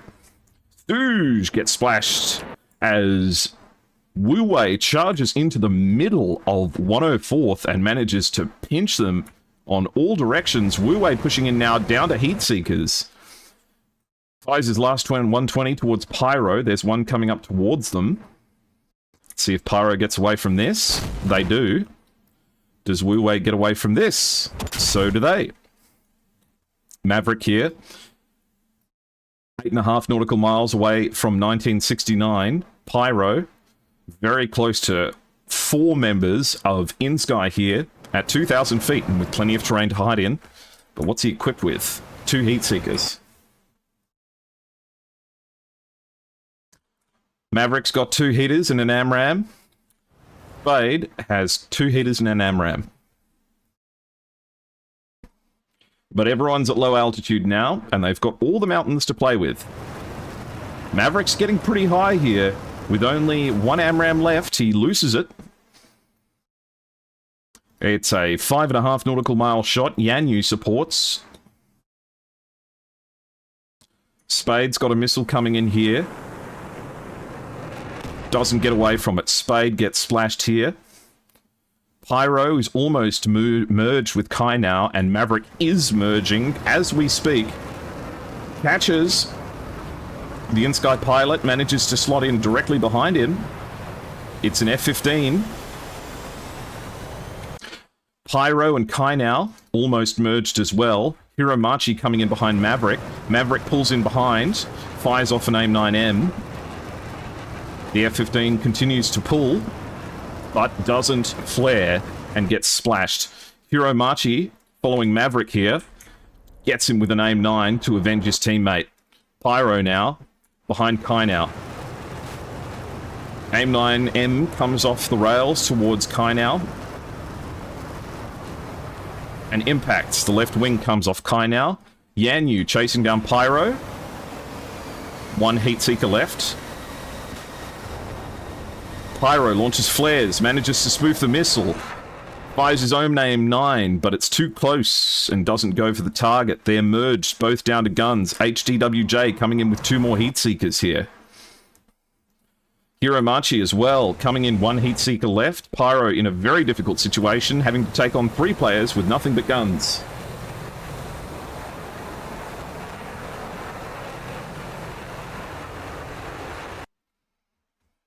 Yanyu's right behind him. Only has gun, though. HCWJ comes in. The AIM-9 comes off the rails. No track. Another AIM-9 comes off and splashes Pyro.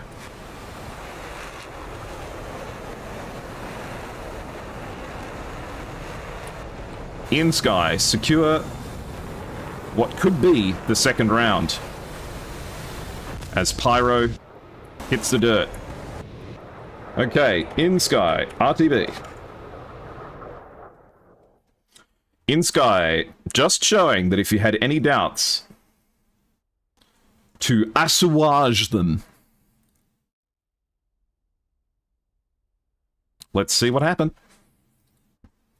So Wiley, the first to go down here. Actually, first, let's start off with who went down for inSky. So, we have Yanyu, Hiromachi, and HDWJ. Which means that we need to see what happened to... 1969 was the first one to go down, I believe. No, was it 1969 or was it...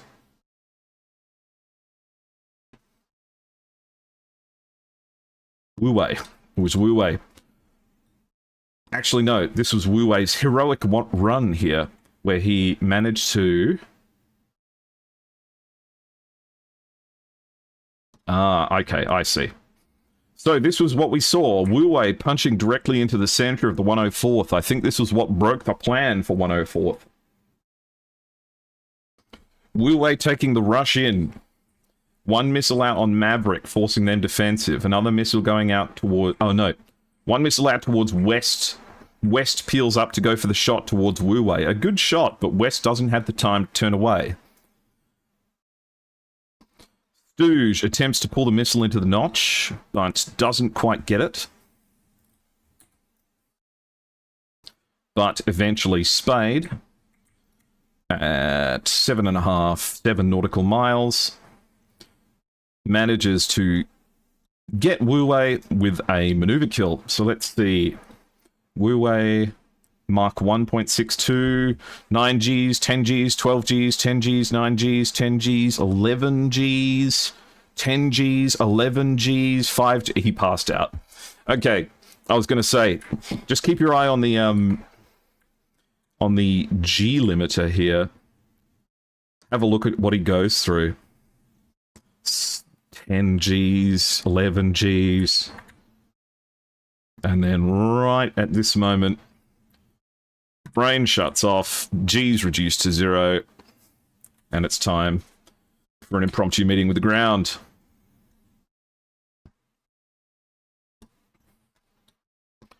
So that was the first one to go down.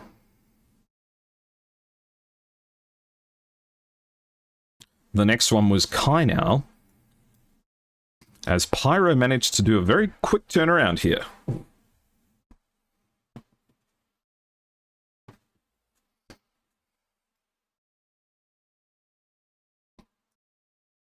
Getting right on the 6 of Kai now here.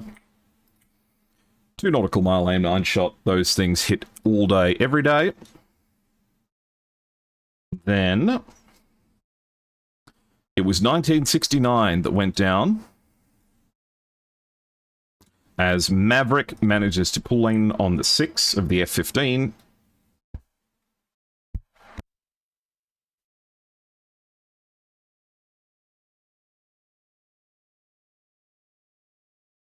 But shortly afterwards, Maverick gets to experience what that feels like firsthand. And other than that, Wu Wei 1969, yes. Okay, and for 104th, the first one to die was Wiley, who got shot at by 1969 at a 10 nautical mile range. It looks like the ideal range for these high-altitude fighters to do their best look-down, shoot-down shots are at about 10 nautical miles at targets that are above about 6,000 to 7,000 feet. Wiley getting splashed. A shame, as he was very effective in the first round.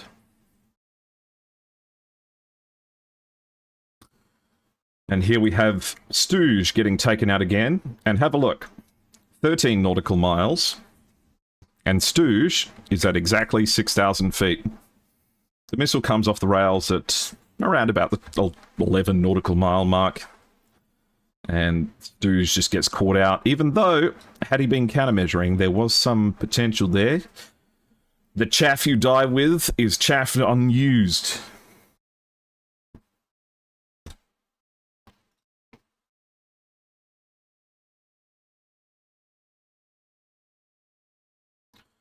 Spade here, losing the high-altitude fight against Hiromachi.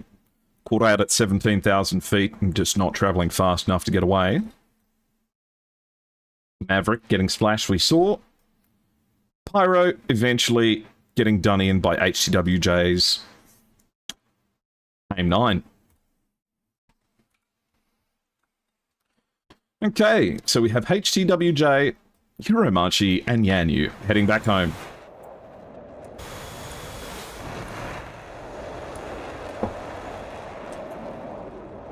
Your Pimax arrives in 2 days. Very nice, very nice. I wish I could see in widescreen in real life.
Your Valve Index finally died after 5 years of using it for DCS.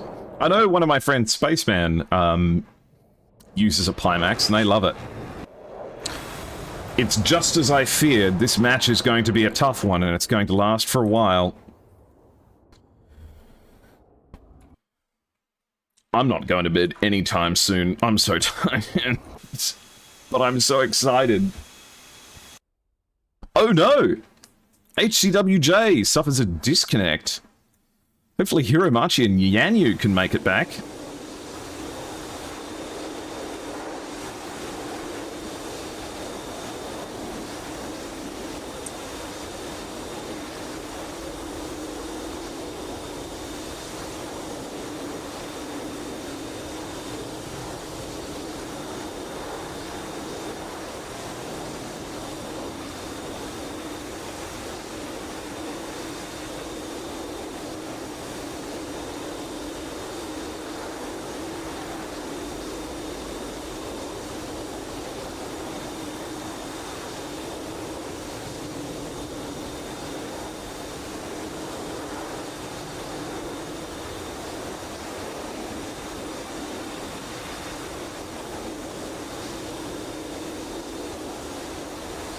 Now you got to fork out for a 4080 Ti. Yep. How much are they going for these days? Okay. 52 nautical to left to go.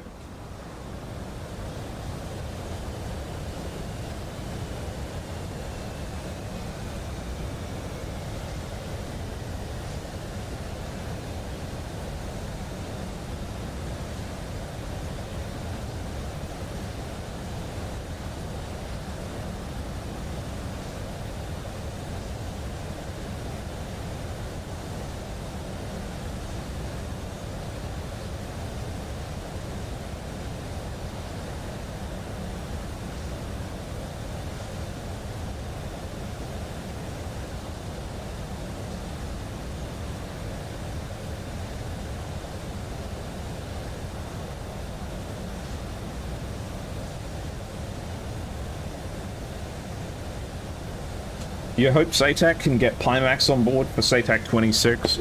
Yeah, let them know that it's vitally important that I have a Pimax headset to commentate.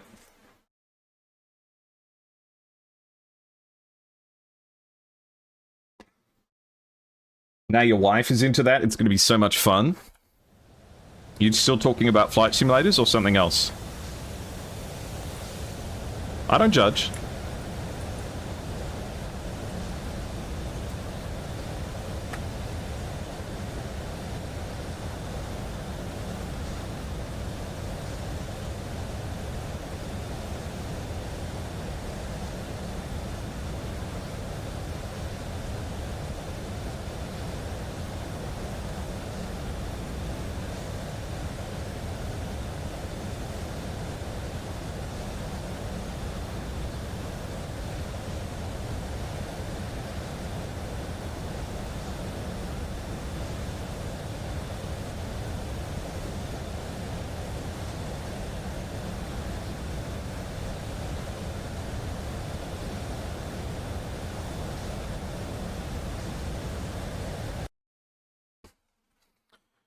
Alright, 36 nautical miles left to go.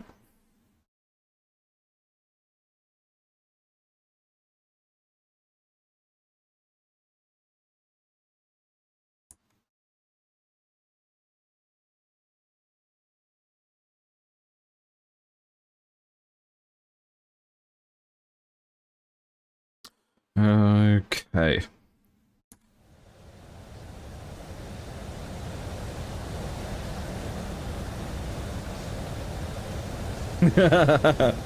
That's a good point, actually. Have the links to SATAC been appearing in chat? Oh, come on, Nightbot. I'm going to post it myself.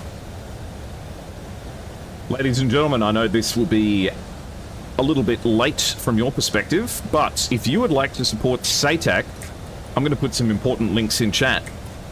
Firstly, the links to the SATAC Discord and their donation link, worthy of checking out. There's also a link to my Discord and to my Twitter as well. If you'd like to support me, hitting that follow button down below. And you're right, he is on one engine. What about the other one? Okay, he's not doing too bad.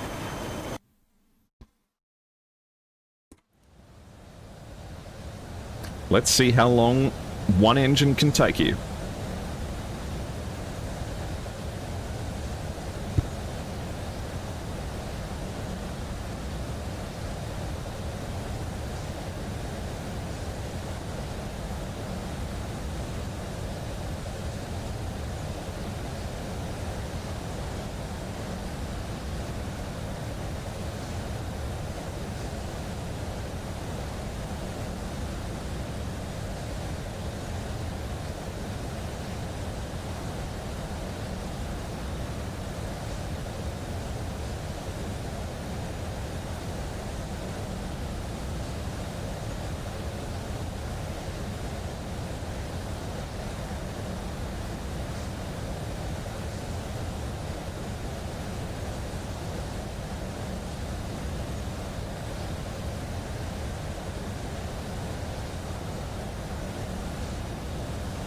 You think the F-16 should turn off one of its engines to save fuel? Yeah. Just gonna use the EPU to get home?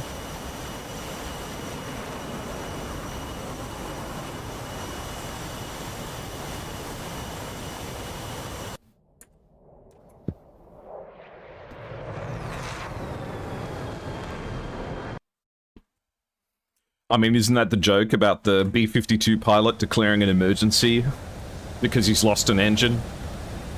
There's an F-16 pilot and he's on short final, and suddenly he gets the call to go around. He asks air traffic control what's going wrong, and they say they've got a B-52 coming in with an emergency, and he says, oh my goodness, what's the emergency? And they says they've lost an engine, and he says, oh great, the dreaded 7-engine landing.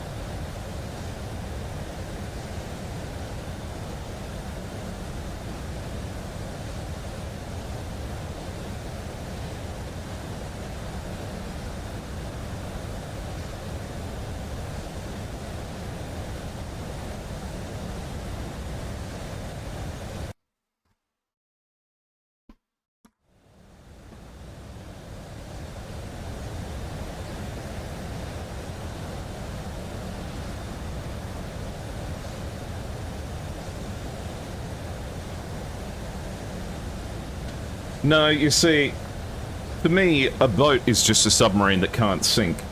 Just like a bus is like an aeroplane that can't fly. Ooh, off goes the engine. You can see the airfield just over the left elevator, I think. Is that it down there? I mean, he's at 21,000 feet and he's got 9 nautical miles left to go. Let's do a quick poll, hey?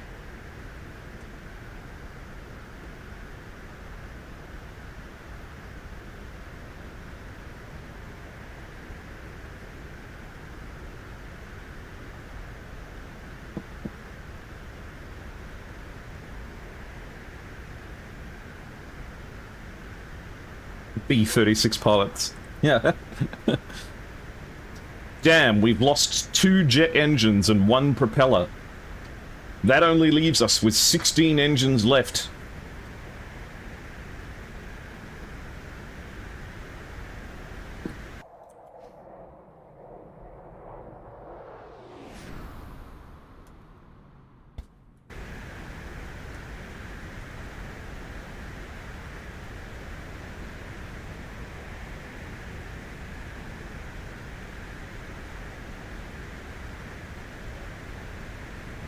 He can pick one of 4 airfields.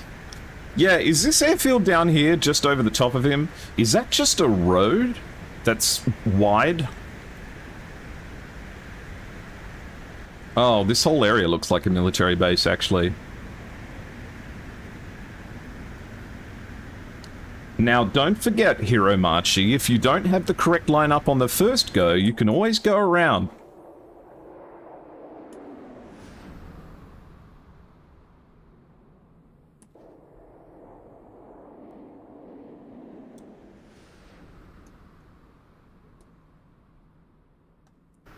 He looks pretty good. But he hasn't got the world's biggest amount of runway. Ooh, okay. Let's just make sure he doesn't go skittering off the end, but it looks like he's...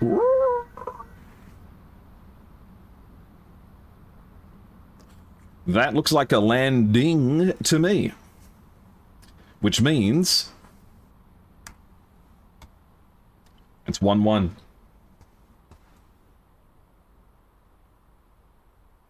And you guys predicted correctly. Well done, you.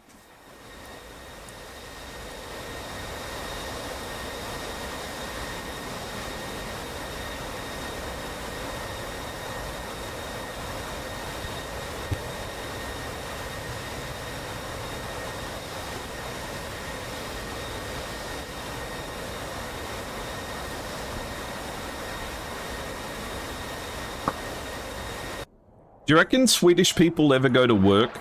Or Finnish people? And they're like, I'm sorry, boss, I didn't make it to work on time because they closed the road for a JIS 39 vegan to land.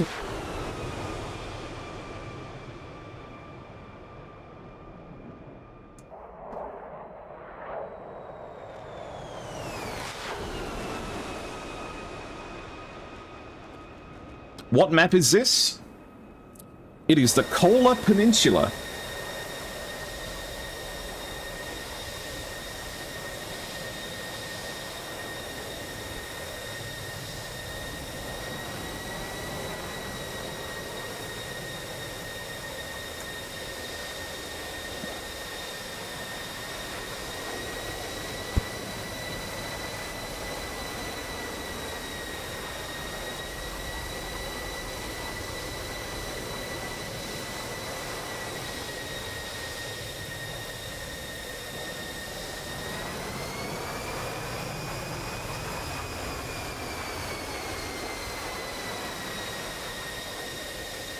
Wait, is the JS-39 to begin?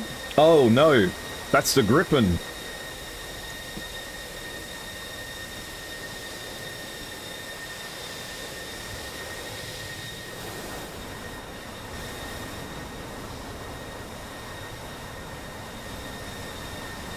Saab engineers, when they go to buy a new car, they show up and they're like, oh my god, they've developed cars that have reverse thrusters.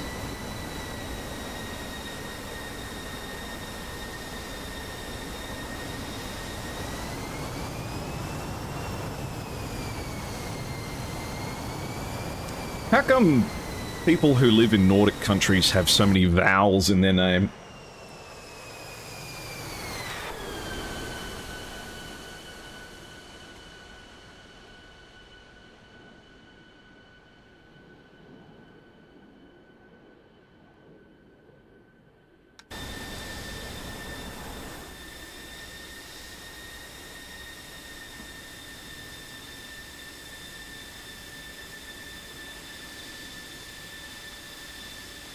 No, Spade, you can't go to sleep until I do. Alright. It is very ironic, but inSky is on ground. It's time to get ready for the next round, guys. We'll be right back.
Probably the best camera shot I've managed in time with the music.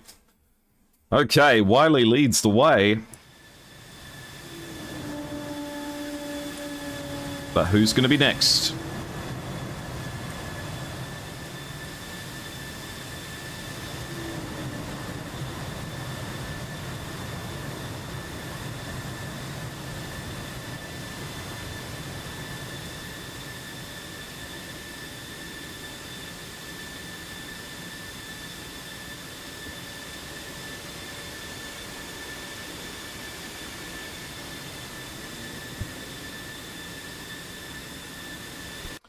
Skelly, it is Jokmok facing off against Andoya.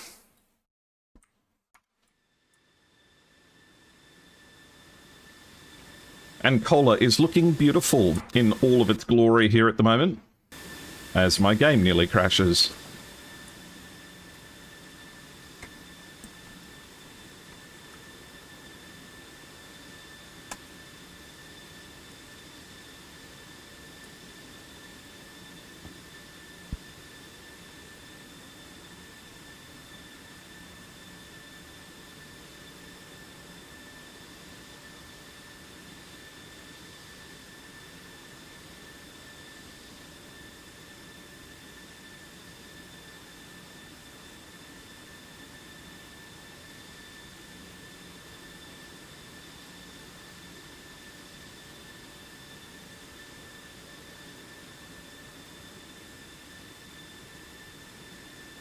Epic environment for fights. Yeah, the fighting in amongst the in amongst this area here, in amongst the fjords,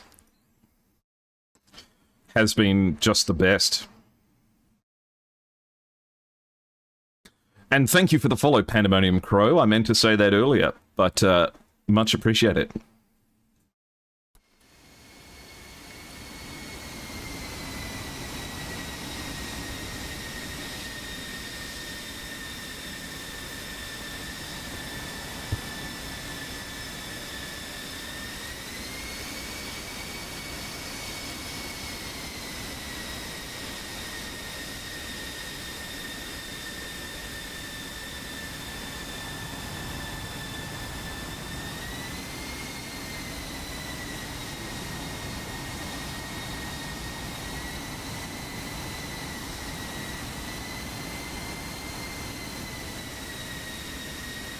You've been to Andoya several times. It's miserable there. Ah, I see, I see.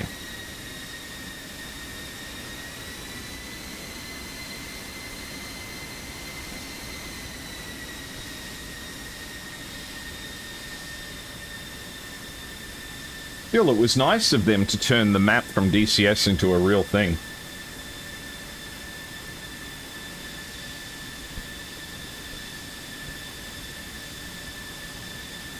Really makes the entire Cola map much more believable, you know?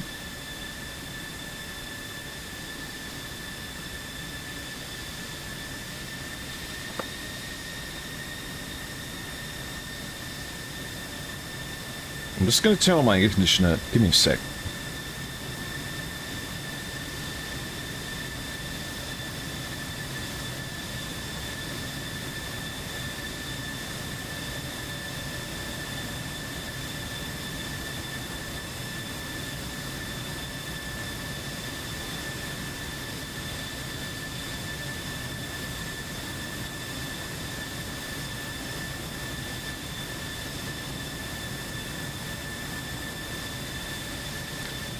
Can't be worse in England. Whoops. Yeah, sorry guys, I can't commentate as good as I usually do at the moment. I'm in a bit of a bad place right now. Not mentally, I'm just, not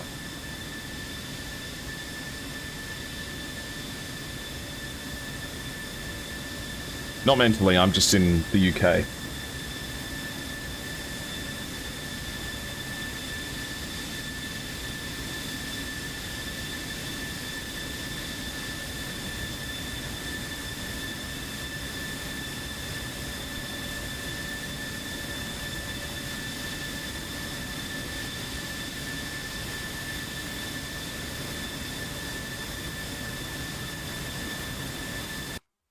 Okay. Let's go see what the boys at On Ground are doing at the moment before they become inSky.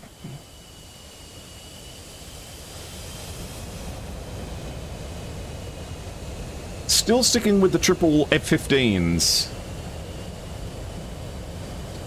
It was the egg that the 104th managed to crack in the first round, but the hammer that crushed them in the second. The question is, who can adapt to the changing strategies of these chilly skies?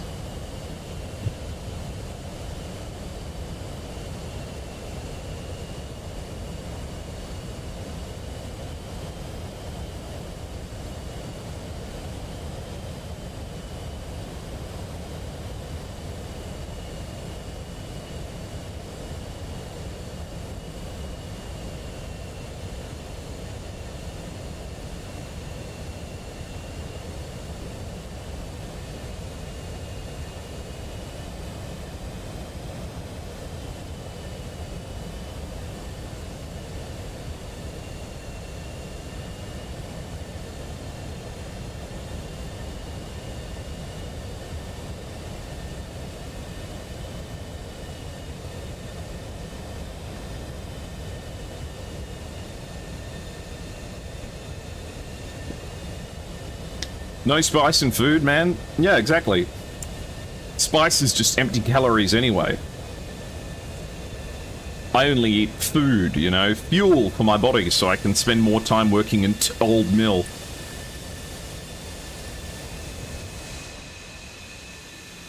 Oh, I'd love to eat me food with some flavour, sire, but I haven't worked enough shifts at the old cotton gin to be able to afford threepence for tea.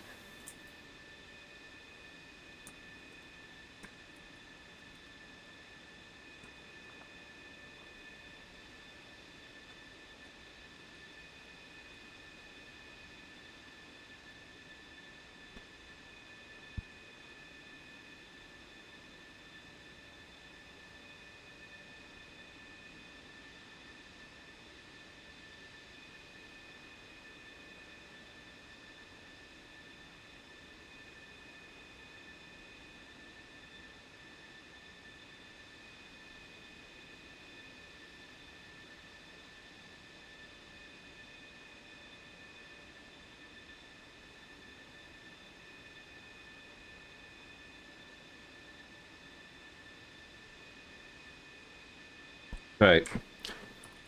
Both teams ready. Get set.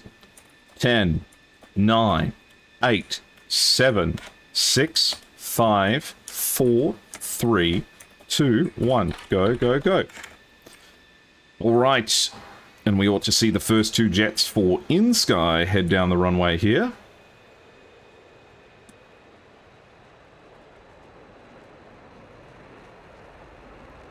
And there they go. Let's watch them pass.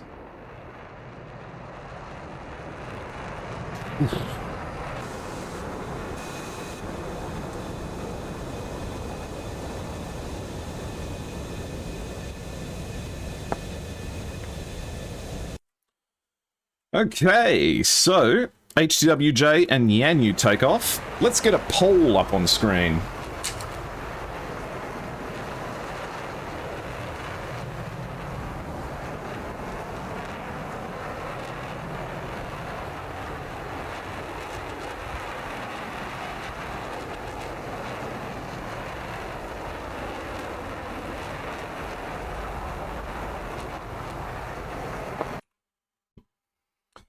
Now the next one to take off.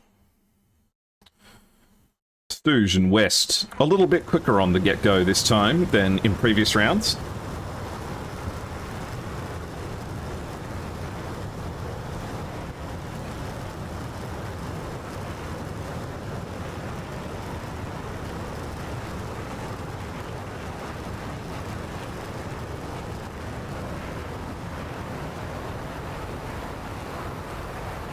For those of you who have participated within DCS teams and SATAC competitions and similar, what would you say is the hardest part of actually participating? For me, I found that I didn't fly as well as I usually do, just because I was nervous. Something about the pressure, something about there being consequences and the life, like, being important. It added an extra level of, I don't even know how you describe it, an extra level of intensity.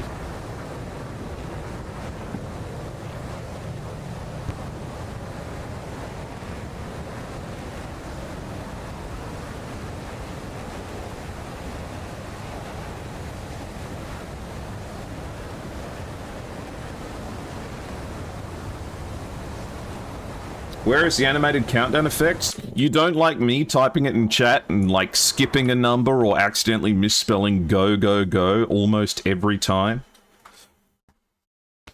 I think that me fucking up the countdown is almost tradition at this point. Finding someone that you fly well with, stress management and coordination, communication's so huge. Because you need to train with your teammates to such an extent that there is a lot of communication that's happening without anything being said.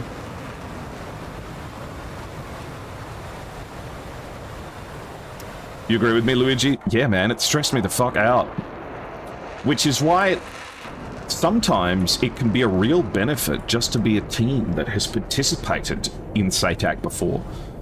And you see these teams, these recognizable names, Maverick, Spade, Pyro, Stooge, West, Wiley, and not to mention the inSky, HDWJ, Yan Yu, 1986, 1969, Kainao, Wu-Wei, Hiromachi. These people have experience on the stage. We've seen them a dozen times before. How many HDWJ matches have I cast? They will be used to the pressure.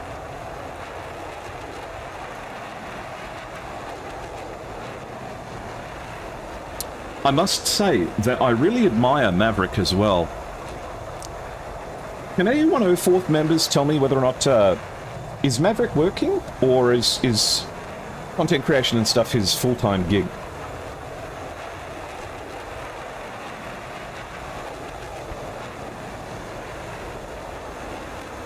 Not screwing it up in front of the camera.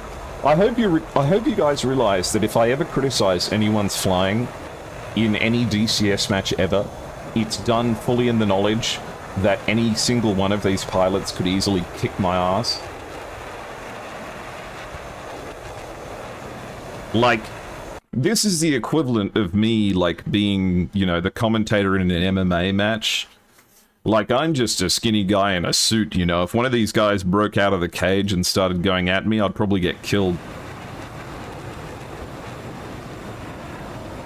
Morale is a huge thing in teams too.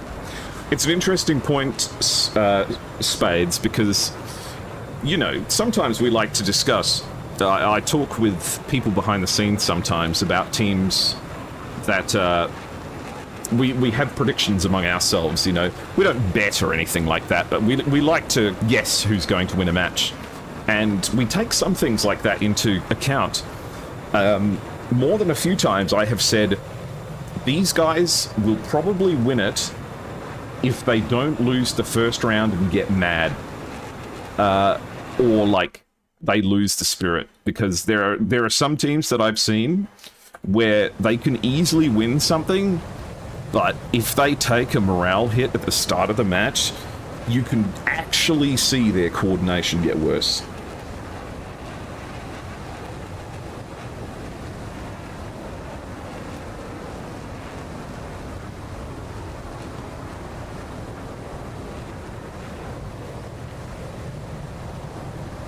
Sorry, Tech, did I say something wrong? Sorry.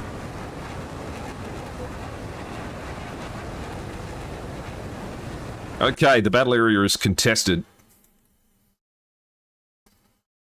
103, 110 nautical mile diameter. What a beautiful map, by the way.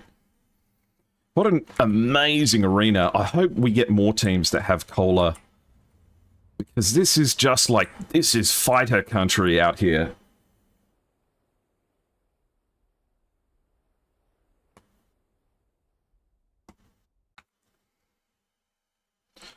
Okay. 1969 and Yan Yu about to enter the circle, and F-16 and F-15. HWJ leading the way. Wiley up at 33,000 feet. Okay. Thank you, Tech. I tell you what, though, pushing this hard this early, this must use a lot of fuel. Thank you, Tech.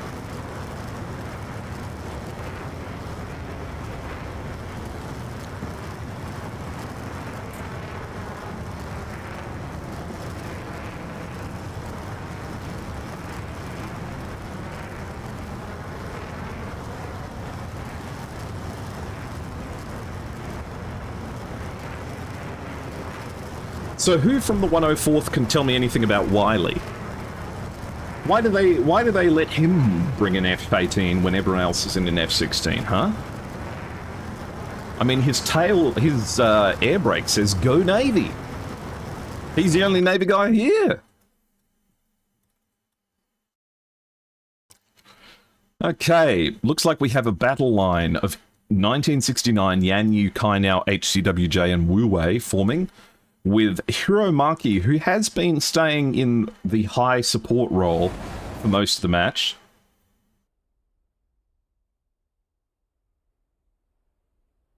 It's winter, it doesn't matter, they can just haul ass with that energy. True. I have seen the F-16s keep their tanks for a little bit too long, though. Okay, Wiley's pushing up here.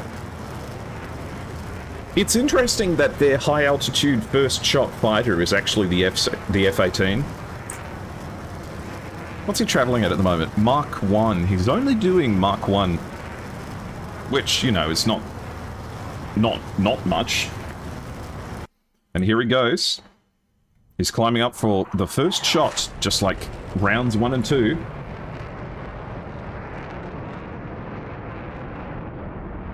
You know the one thing I wish that they never changed about the Hornet? Does anyone else remember when you could carry AIM 120s on the single pylons? The first missile's in the air. It's a 120. Wiley is an F-18 in the disguise of a human, which is crazy, because I'm a human in disguise... Oh, I fucked up the joke. I'm a human in disguise as an airplane. Okay, first missile's in the air. This one's going out towards 1969. It's a 40 nautical mile shot. 1969 has evaded this every time so far. But I don't think this missile is for killing. I think this missile is for breaking formations. I thought they hotfixed the F-18's radar issue. Welcome in, Indy Navy.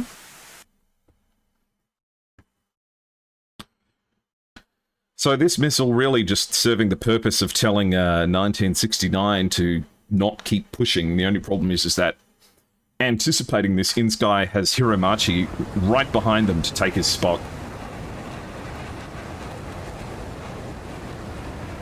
You'd love to have the single pylon 120. You used to be able to equip single AIM 120s on the pylons using the same rack that the Sparrow uses. But they removed that because it was unrealistic. And I never forgave them for it.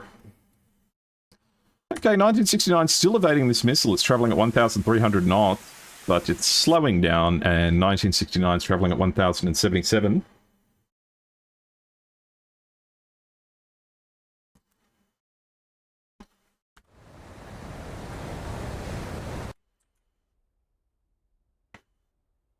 No shot from Hiromachi yet, but they're going so fast and they're so high. It looks like 104th is still the favourites, but it's a very competitive matchup. Only 60% of the vote. Stooge fires a long-range shot towards Hiromachi, who's actually managed to get within 18 nautical miles of Wiley, but hasn't shot yet.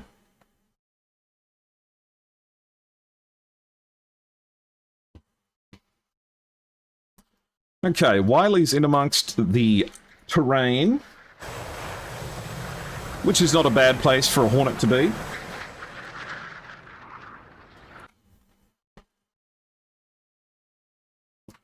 So they successfully maneuvered the F-15s a little bit away from where they were bothered with them. Question is, what are they going to do with it? Spade in 1969 trade shots at about 33 nautical miles. 1969, though, with the altitude and speed advantage, but Spade is making the right decision here and is diving down.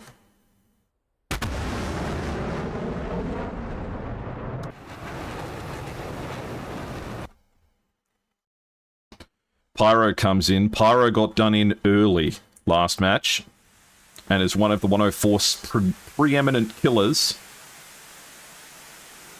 He really has to make it count. Fortunately, I think he sees this one coming. Should be able to get away from it.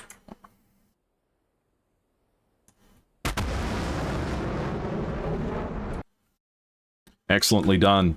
Yanyu here, pushing in. Cresting over the hill, just long enough to try and get a quick snapshot. Missile comes off the rails. And it's two missiles heading out towards Stooge, both at short range. But both of them get maneuvered into the terrain. Stooge maneuvering against this missile, 1,000 knots. Stooge needs to reverse his turn. Stooge is turning right into it. Stooge, unlucky, manages to turn right into that missile.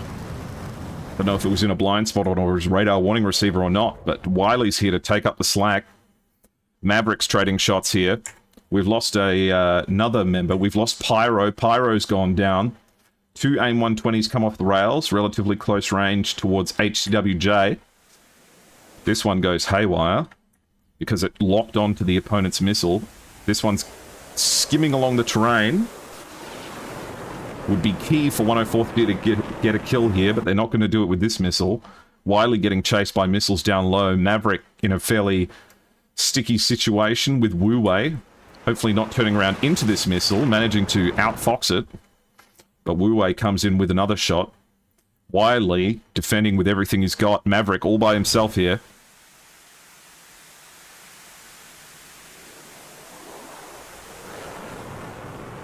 Manages to notch the missile. Maverick's been excellent with the missile notching so far, but Wu Wei's right behind him. Meanwhile, Yanyu, elsewhere in the map, has managed to take out Stooge. Maverick gets taken down. Wiley turns around. He's surrounded in all directions by members of inSky, but manages to evade one of the missiles with a very, very lucky miss there. His missile fired in response, skims along the terrain, and he manages to notch the missile fired in return. Kai now, super close. West merged with Hiromachi. Where's Wiley going to go? He's surrounded on all sides and has no AMRAMs left. He's gaining altitude here, but that's going to be a tricky shot, but he fires the AIM-7 off anyway. Can he keep the lock for long enough? Doesn't look like it, and he goes down. So, it's West and Spade against all 6 members of inSky.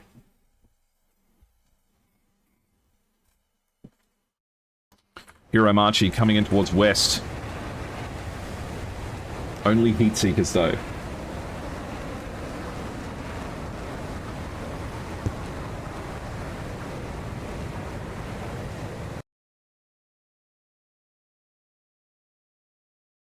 Can Spade provide support here? Has 2 AMRAMs. Hiromachi's well within killing distance, 10 nautical miles at 10,000 feet. Westwood needs help here, and Spade's coming in to give it. The 120 comes off the rails. Can he take out the F-15 before it splashes his teammate? And no, it gets almost instantly notched. No, it picks back up the target. Notched. Okay, so no hit. Spade now with an AIM-120 to contend with of his own, 1969 at high altitude, firing down towards him.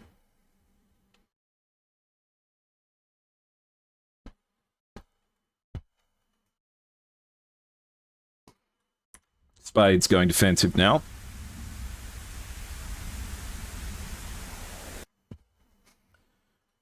Hiromachi still trying to hunt down West here, right behind him. The AIM-9 comes off the rails. Countermeasures are dispensed. But it's not enough. West goes down. Spade's the last one. And there is a closing noose as a 120 comes in from 1969 at high altitude.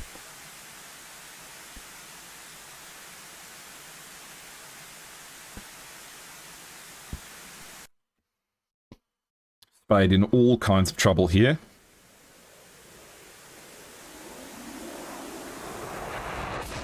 Impact. Spade. Is Spade... Oh, Spade's dead. No.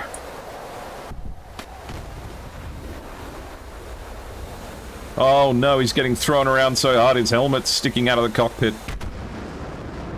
Help!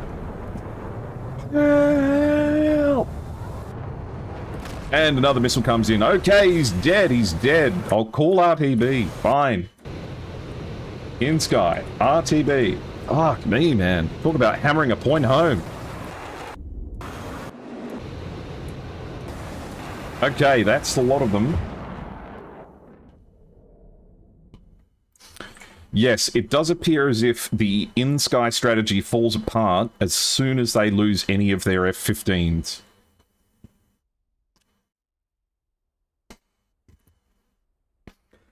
That must be quite a rattling turnaround if you're in the 104th here. So, Stooge, the first one to go down here. Just let me check. Have we still got all 6? 1, 2, 3, 4, 5, 6. No losses for inSky this round.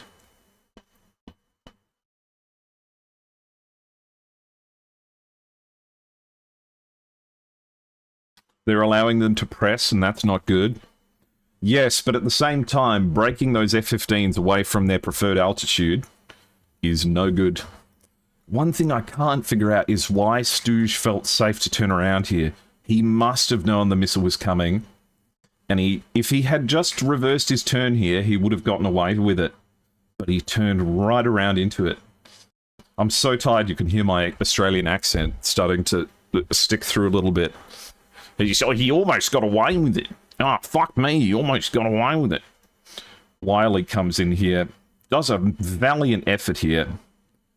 Getting very lucky to not get splashed by any of these missiles at fairly close range.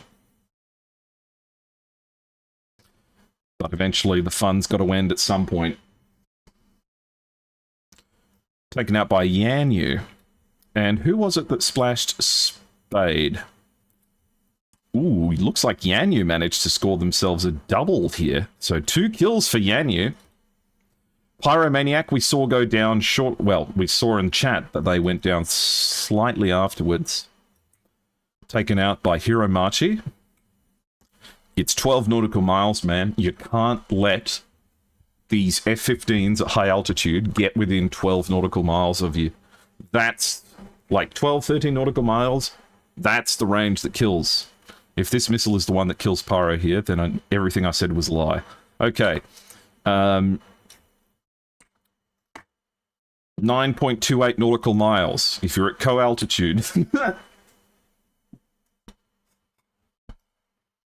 Okay. Either way, the missiles were coming thick and fast. Maverick getting into quite a spicy tangle here, but this is not the position you want to be in. We have Hiromachi now effectively switching targets. And Wu Wei taking over the attack. Wu Wei with a 26,000 foot altitude advantage, 24 rather. Maverick having to pull all the shapes he can, bleeding him vital speed, not quite managing to turn around close enough to shoot at Wu Wei, and to have had any chance to get away from this missile, he would have had to have turned away at that moment, but it just means that Wu Wei can collapse in, because look at him. Look at his speed, Mach 1.83, Mach 1.88, Mach 1.7. Even when he's shooting at Maverick, Mach 1.54. So that's an entire half Mach speed difference. Stooge and Pyro got doubled on. What's interesting here is you can see a great example of that. Even though Pyromaniac, Wiley, and Stooge here were all relatively close to each other, it didn't feel like any of them were directly supporting each other. Whereas we can see here that HCWJ and Yanyu are supporting each other beautifully. HCWJ fires, goes defensive. Both of them start going defensive. HCWJ says that his missile's gone stupid, and so has Yanyu's. They turn back into attack. And we see HCWJ and Yanyu covering each other in these turns here. Meanwhile, Wiley's here, firing off AMRAMs and has no one to watch his back.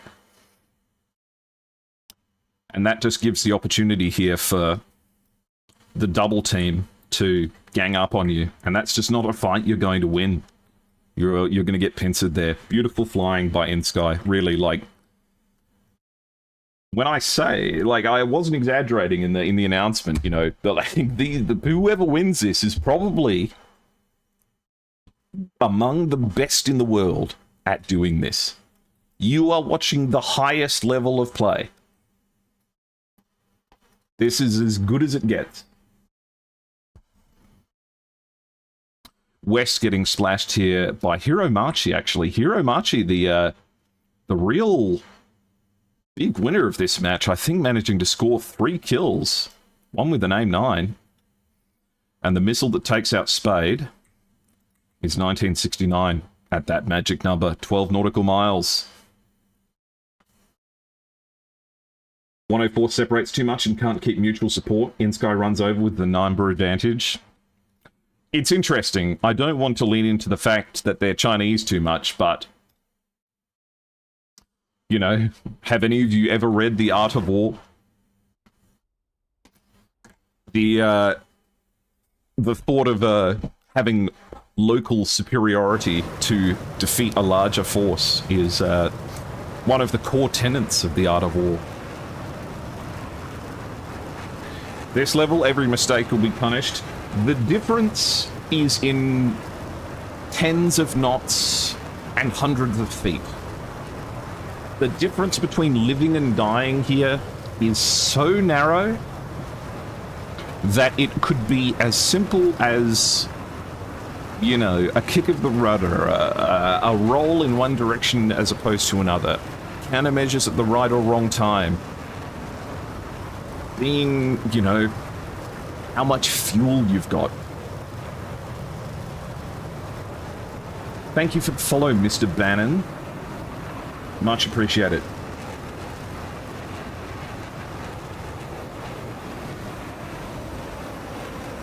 It just doesn't get better, you know? It just doesn't get better.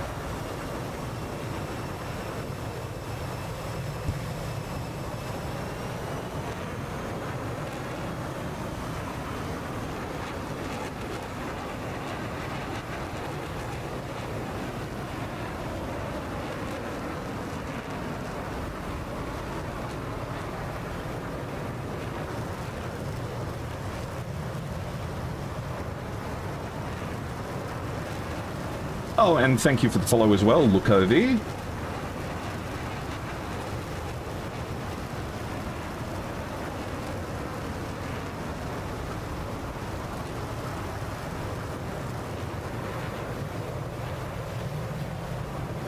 And here we can see, just ahead, we can see the airport and local area that Skelly Jellyman said was depressing. The most important thing I think I learned from The Art of War was that that's because anytime there are more than 2 animals in one place, it's called a zoo. Unless it's a farm!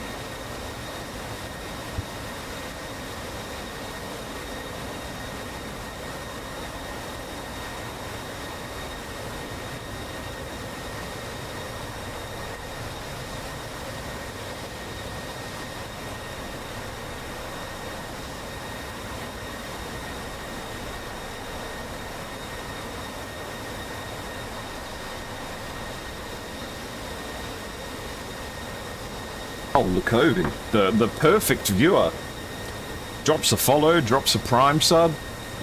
What more could you want?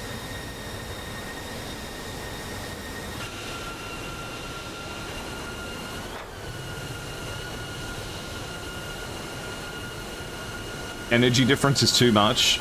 The F-15s are just going so fast.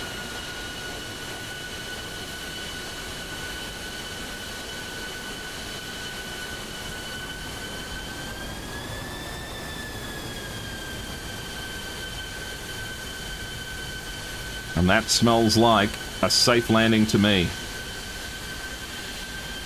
Bringing inSky up to 2, making the scores 1-2, with inSky in the lead. Pinow's up next, and is taking the fast way home. Let's see how fast he's going. How fast did he get? He got up to Mach 1.75, which is quite speedy for a F-16. Hope we get a 5th round, though. Yeah.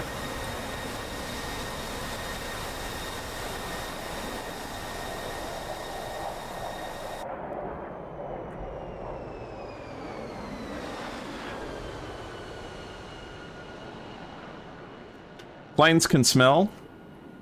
Well, yeah. If they don't shower.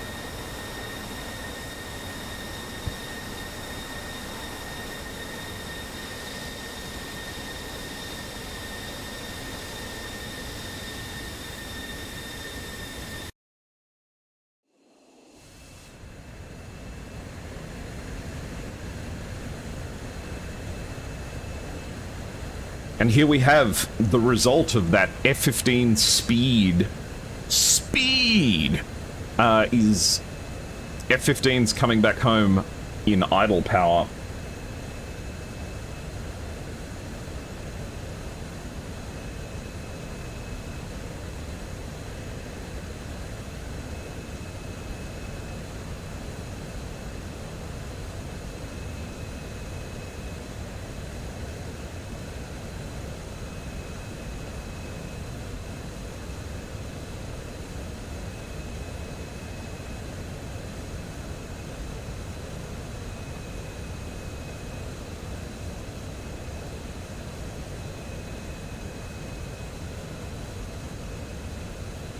Well, hello, Pip Orchard. Welcome in. Thank you for sharing your community with mine. You're just in time. We're heading for round number 3, with inSky looking to claim victory. Ooh, be very quiet, guys. We're seeing the courtship ritual between F-16s. Very, very rare to be able to see this in the wild. Ah, the female of the species is opening up her canopy. This is a good sign.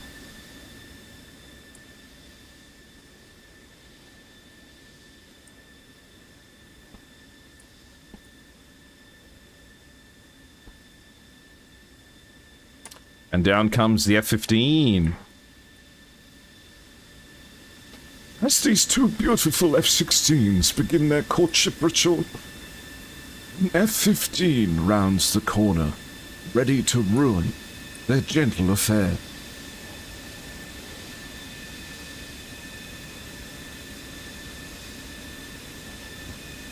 But it looks like the F-16s will be the winners today.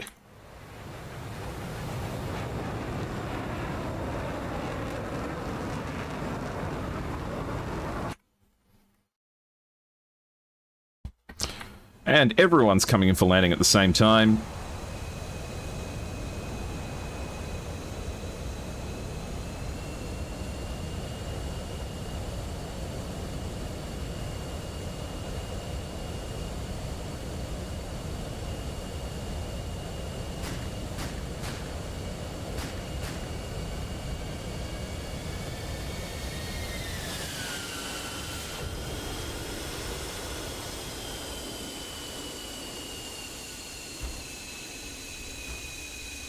Oh, it looks like a marriage. Ooh, that's not a bad idea.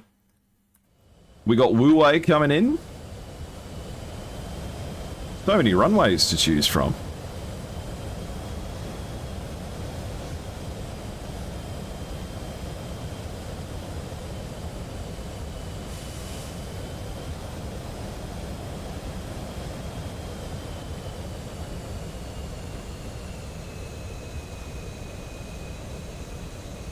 It's interesting that they have the Vatican in Rome, because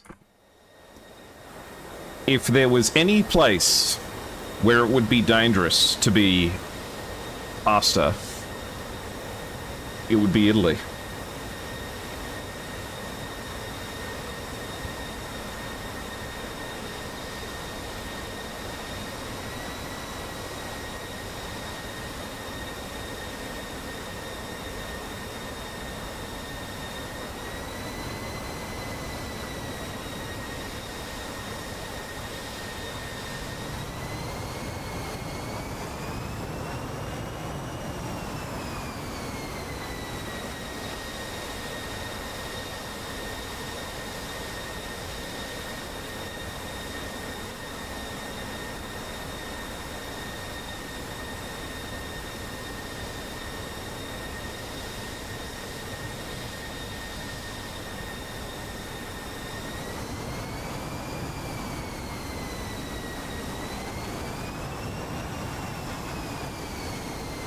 I love stories of Harrison Ford flying, where the air traffic control's like, sir, you just landed on a taxiway, and Harrison's like, punch it, Chewie!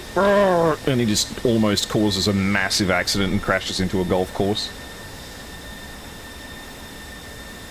Hey, you got your call sign Indy? Indiana Jones? Ah, I see. Does anyone know why I why I use the call sign Super 61? And Yanyu is down and safe. Is that the third or fourth round? Let me look. Let me see, actually. Give me a sec. Is that the third or fourth round?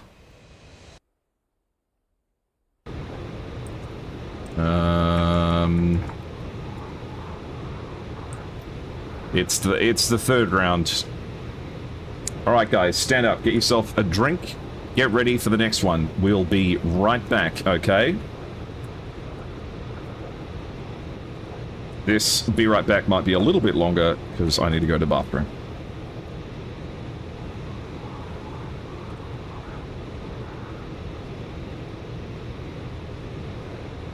But while we're be right back, if anyone knows where Super 61 comes from, you let me know.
Okay, welcome back.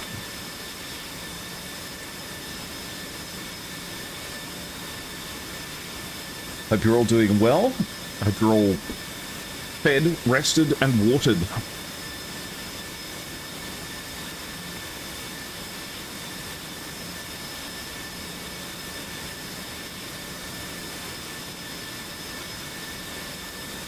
We could still potentially have 2 more rounds to come. So, we see Maverick with 104 on his tail. Pushing forwards. Honor, excellence, integrity.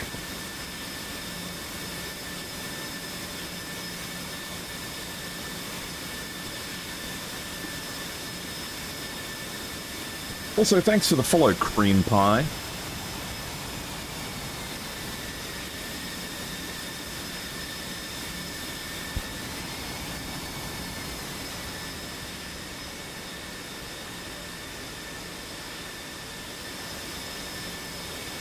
Looks like Maverick's coming to give a talk to the men.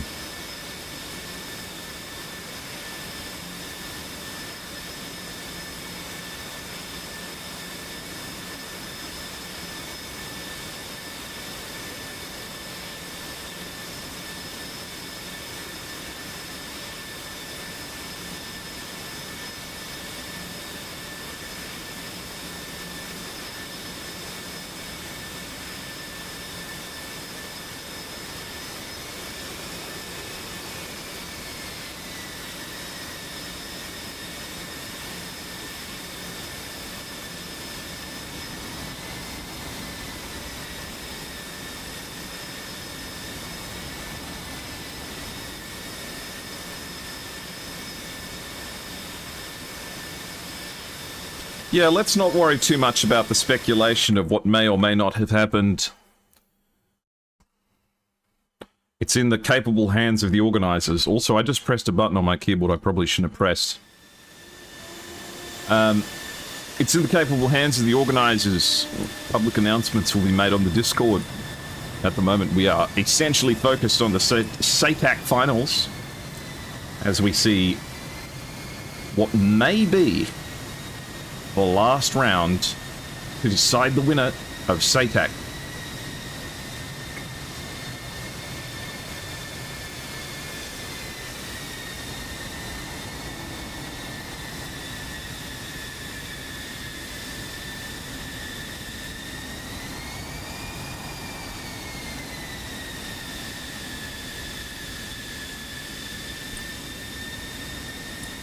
F-16s will be shaken. AMRAAMs will be broken. A sword day. A jet day. Ere the sun rises. Death.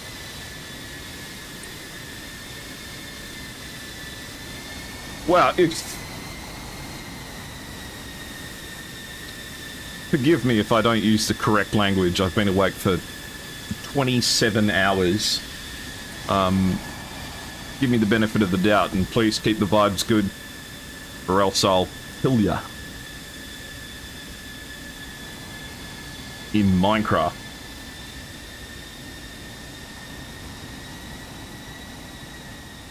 My main question is, if the 104th wins SATAC today, does that mean they have to become the 105th?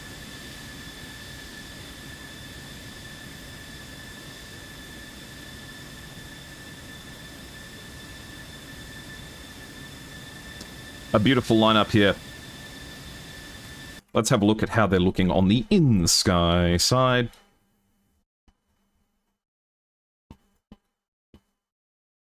Wu-Wei taxing along. Hiromachi. Last but not least.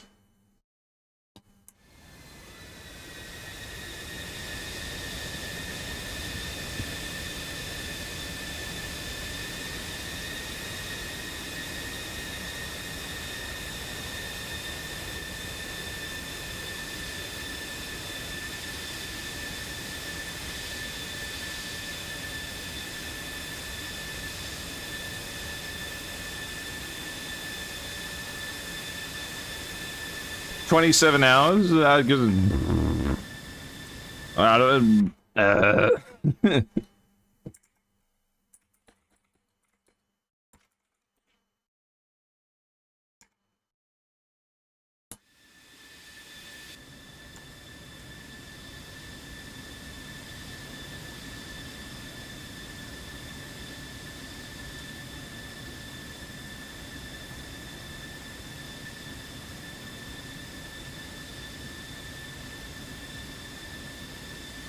I mean, Hanzozo, they have been making it work.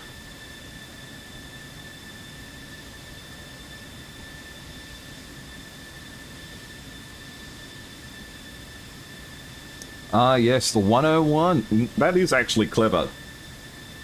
When barrel roll?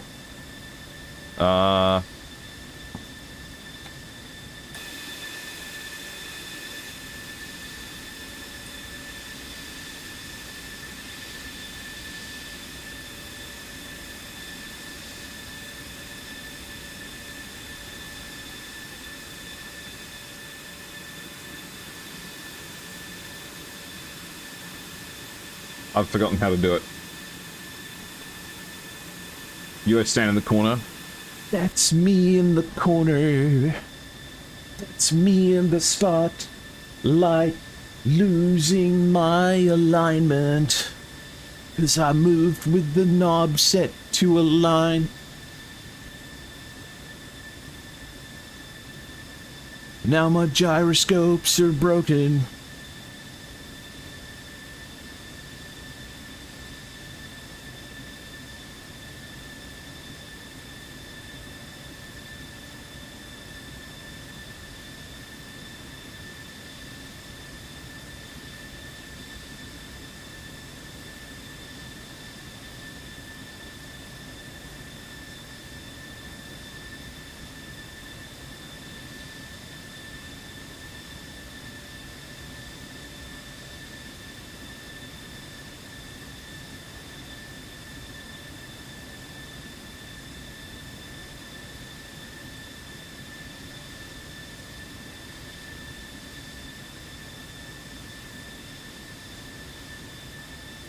Actually, there's probably a cool shot here. Let me see if I can find it.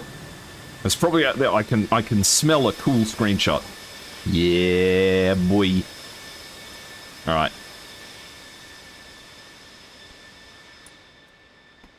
Yeah. There it is. There's a screenshot. There's a screen grab. Perfect. Oh, you look gorgeous, darling. You look gorgeous. Okay. Both teams ready. Get set. 10, 9, 8, 7, 6, 5, 4, 3, 2, 1. Go, go, go. And there we have it. It's the beginning of what could be the last round.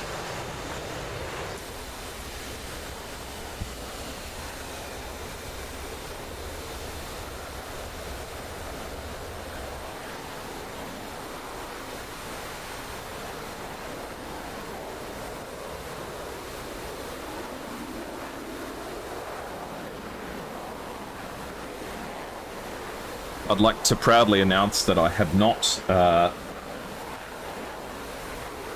not misspelled go, go, go once this match. That F-18 is looking thick in front of those F-16s.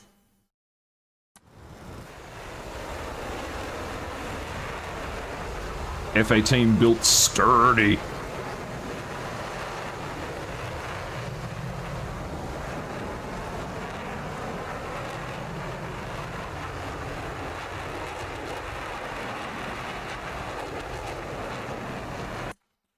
She's built for tough. You know what I just realized? There's not much space for the landing gear to go into down here. There's only a little tiny gap. How does it fold away? Does it turn sideways? it do turn sideways.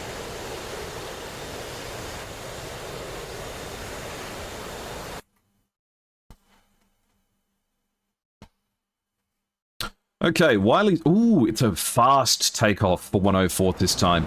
We've seen slow takeoffs. This one's quick.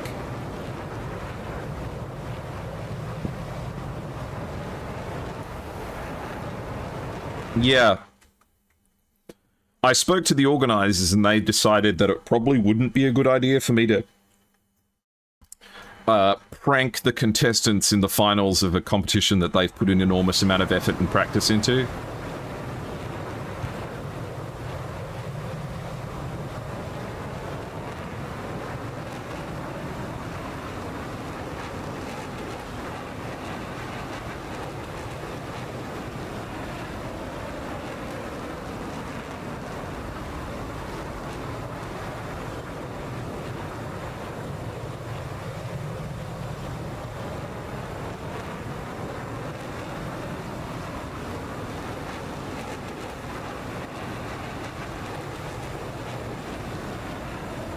Nothing like a 7 FPS animation. I'll have you know that 5,000 man-hours went into every single one of those frames. All 7 of them. Okay?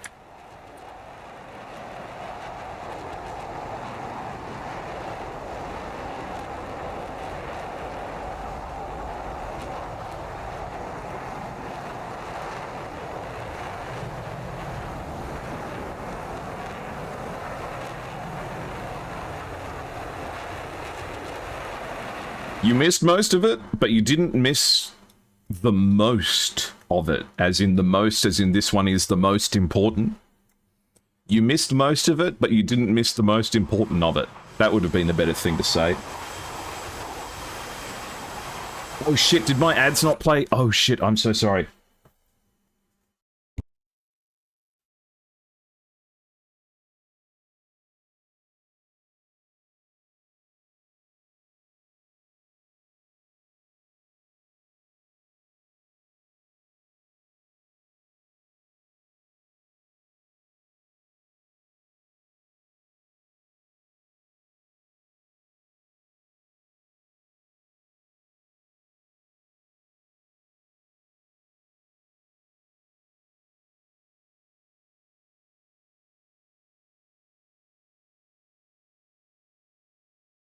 Sorry.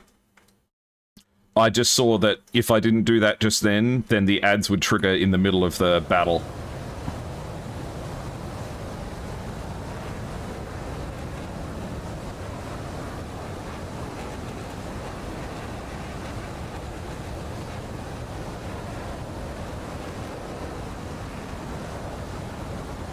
Oh, I'm so tired. Okay, we have a firm battle line forming here. Spade, Stooge, Maverick, Pyro, and West. Wiley's been taking the early shots every round, and it has been working to break up their positioning. But one does wonder if after 3 rounds, it gets a little bit predictable. Though he's not afterburning, so it's not as an aggressive start this time.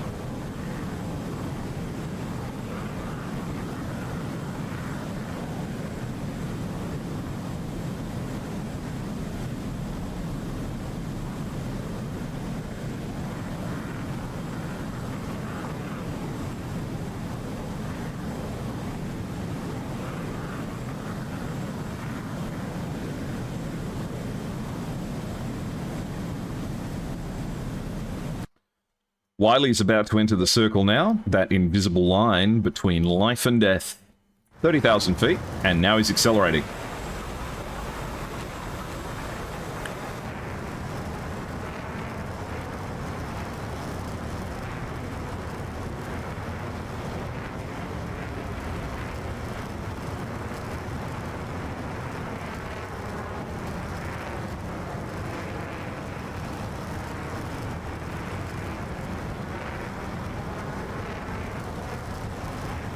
Okay, guys, welcome back from the ads. Thank you for your patience. You haven't missed a single thing. Spade, Stooge, Maverick, Pyro, and West are forming into a battle line at 30,000 feet, with Wiley leading the way, who has just entered the circle. And it looks like it's even on the poll for who's going to win this round. 104th the favourites for each round so far, but it looks like inSky is convincing some people of their capabilities. The battle area is contested, which means we have a fight on our hands. inSky here to attempt to win the entire competition. 104th, looking to claw back victory from the jaws of defeat. Though, we have seen come from behind victories before. ETF successfully going from 2-0 to 3-0.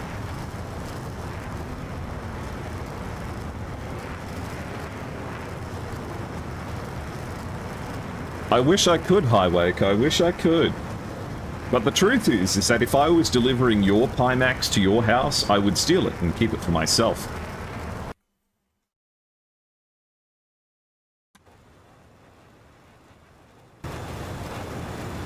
And then I wouldn't be able to use it because my computer's made of wood.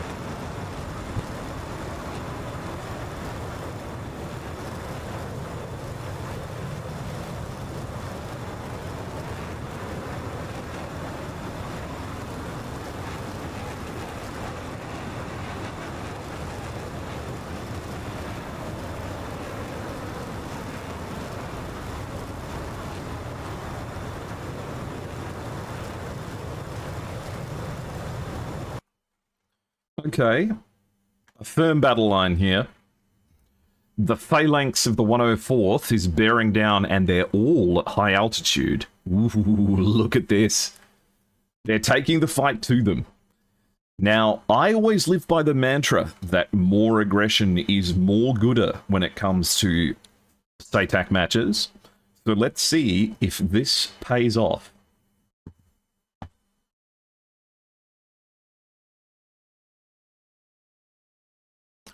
Definitely, Riker, definitely. Seeing 104th be up so high in the air is interesting for sure. Stooge, though, dipping down a little bit. The question is he scooping up for a shot here?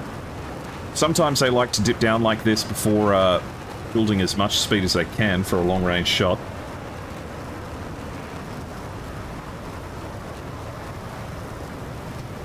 If they can somehow exhaust the missiles of these F-15s, if they can somehow manage and catch them at high altitude. Remember the magic number. No! Pyro! Oh no! The worst disconnection at the worst possible time. Oh, a heartbreaking loss. A 120C comes off the rails of Yanyu. And 1969 as well. West has fired, and so does Maverick. A heroic task of great importance is in front of 104th at the moment.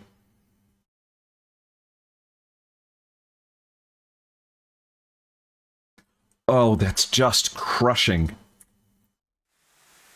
Okay, the missile going towards West. In fact, looks more like it's going towards Wiley, actually. 32,000 feet and going down. Already lost quite a lot of speed, though. Yes, Pyro's a key player here. Hugely, hugely effective for 104th.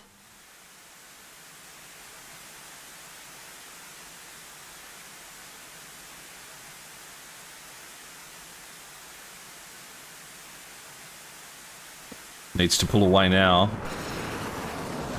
It's catching up. Oh, no. Who was it? It was Spade. Getting splashed by a long-range shot here. And Wiley. Okay, for now. West defending against this missile.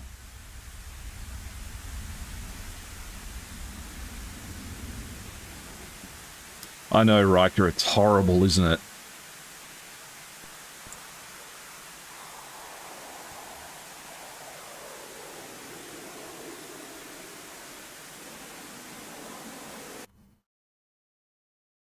Two AIM 120s from HCWJ towards Stooge.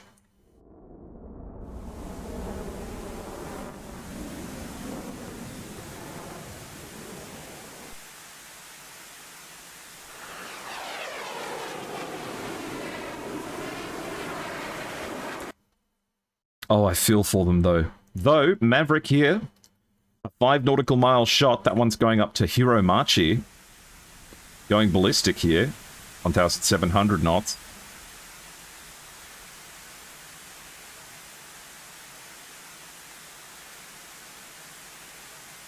These F-15s, so hard to get up there. The fuel tanks come off. The missile loses its juice. Wiley contending with the 120 here, but it's not got the legs to catch up with him.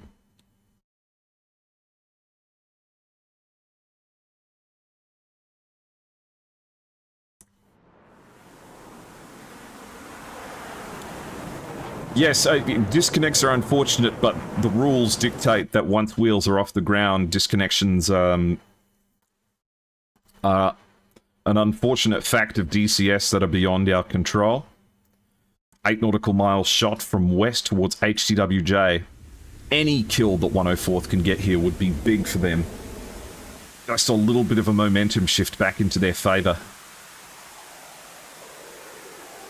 Just a little bit of enthusiasm to be kicked back up into a gear. Wiley defending here.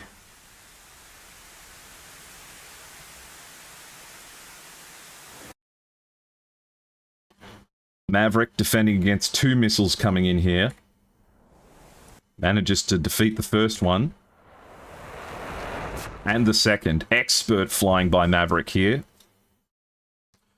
120 going up towards Wu Wei. But they just run out of steam once they get so close. Ooh, but 1969 here goes too close. That's one down. Maverick manages to get a splash. And what about Yan Yu here? Just managing to get away from a 120. West got something to defend against here. It's going for him. Maverick is chasing down Hiro Machi as West defends one missile. There's another one coming. Oh, does not defend against the... Oh, he does! West is okay! A little bit of mana from the heavens given to 104th here, but Wiley's got a missile coming in. Goes straight for him. His 120 does come off the rails in time, though. That missile is now on its own track. Looks like it might be heading towards Wu Wei, not locking onto the correct target here. Maverick and West carrying the hopes of the entire 104th on their shoulders. 1 AIM 9 on Maverick's plane, though. What has West got? 2 sidewinders. Kai now coming in, only winders left, still has 3 bags on.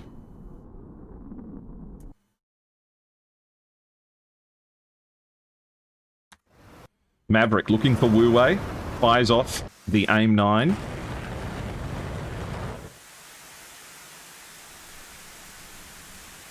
It doesn't have the legs for it. And Maverick gets splashed. West's the last one left. Got Hiro Machi coming off his nose. The missile's going straight for him. Goes for the countermeasures, though. The AIM 9 fired at West. Impact.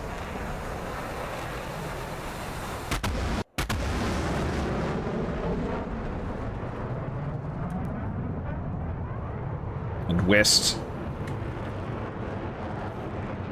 is doomed to ride his steed to the ground.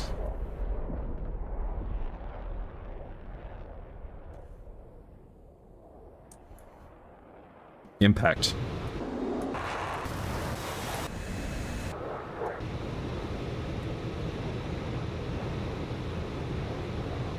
inSky, return to base. Also, was that an F-15 running out of fuel?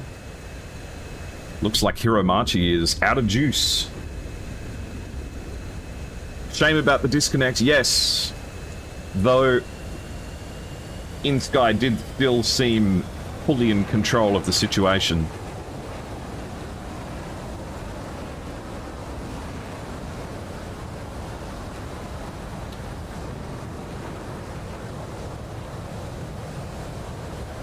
Bad luck and such a shame, definitely. Though, let's check the TAC view and see what happened.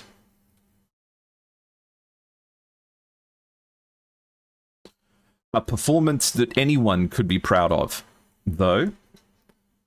A phenomenal effort from the 104th. The loss of Pyro. Just... Oh, yeah. Looks like his, internet might have, yeah, he freezes in the air, and then he... Yeah, his internet stuttered. Fuck. Damn.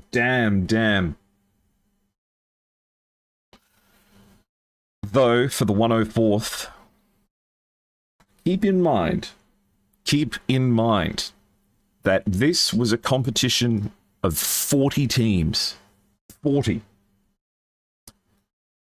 One of the biggest competitions within DCS history, and certainly one of the largest SATACs ever. And to come second in a competition like that out of 40 teams, that is unbelievable performance. That is, you know, that is credentials with which you can count yourself among the best. Because you are. And 104th, I think, if they do end up with a silver medal around their necks, they should wear it with pride. Because that is an accomplishment worth celebrating without a doubt. So, Spade splashed a 55 nautical mile shot from Wu Wei. 45,000 feet, traveling at Mach 1.6. And the missile crosses the distance and catches Spade up in the sky.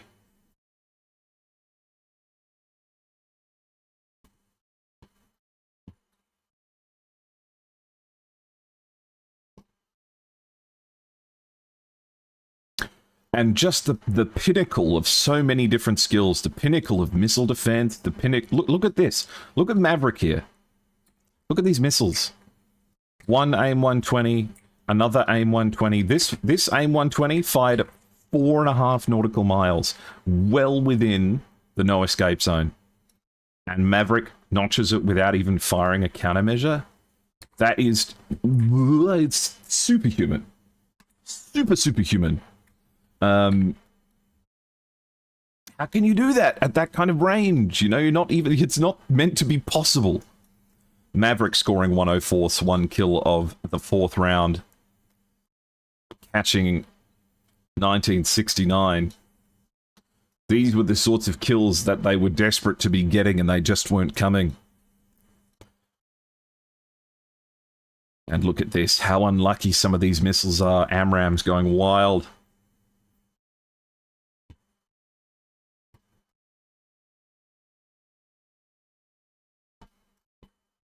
Every single one of these pilots individually just stellar. Stooge getting unlucky there.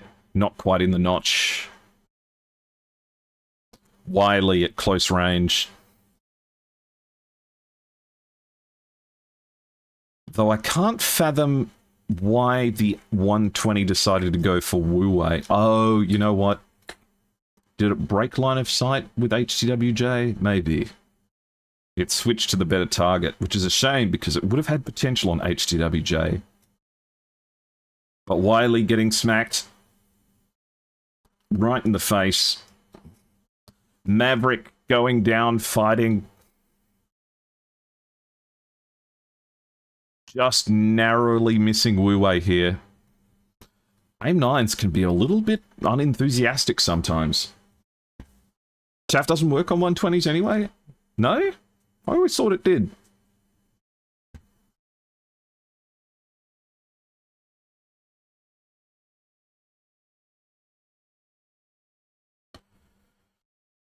And then Hiromachi. Definitely one of the key players for inSky here. Hiromachi securing kills in almost every round here.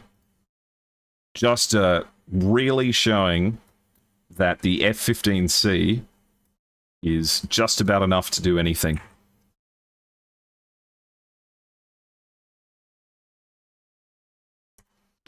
Unhouse coming down.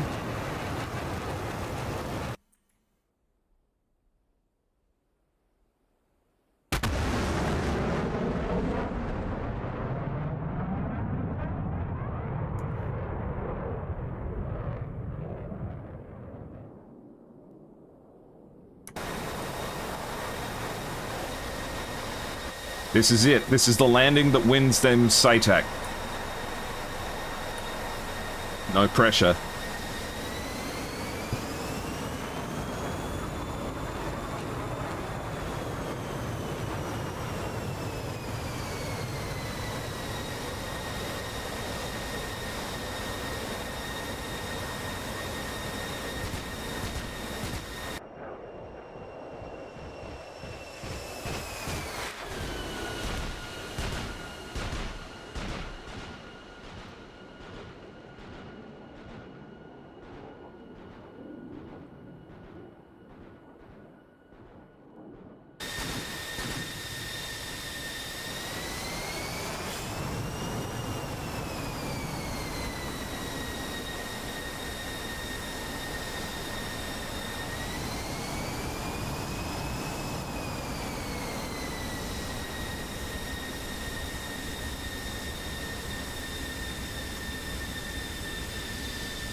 Ladies and gentlemen, I do declare that your SATAC 2025 winners is inSky.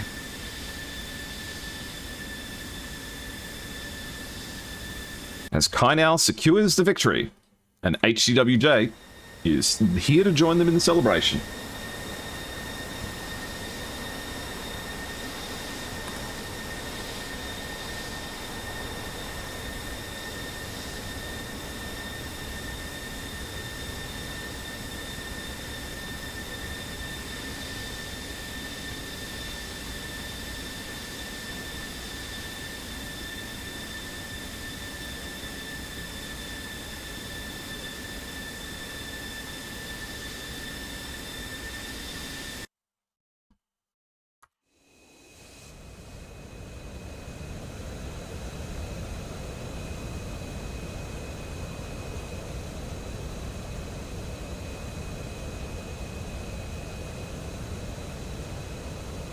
A little bit speedy for Hiro Machi here.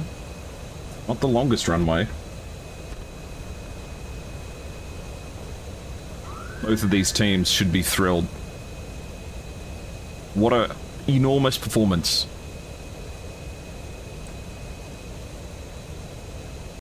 Let's get ourselves ready just to say hello to everyone. Let's see if anyone wants to talk with me. Hiro Machi's doing a little bit of off-roading. And Wu Wei coming in next.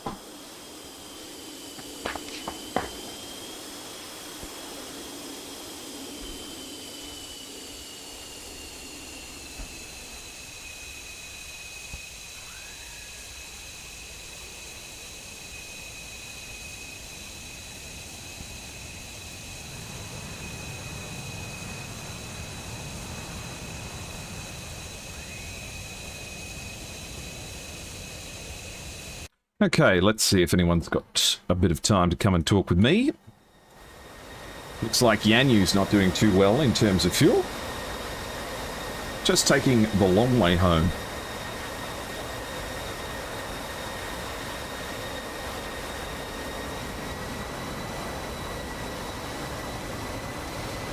I don't know about you guys, but that looked like a good, honest, clean match to me.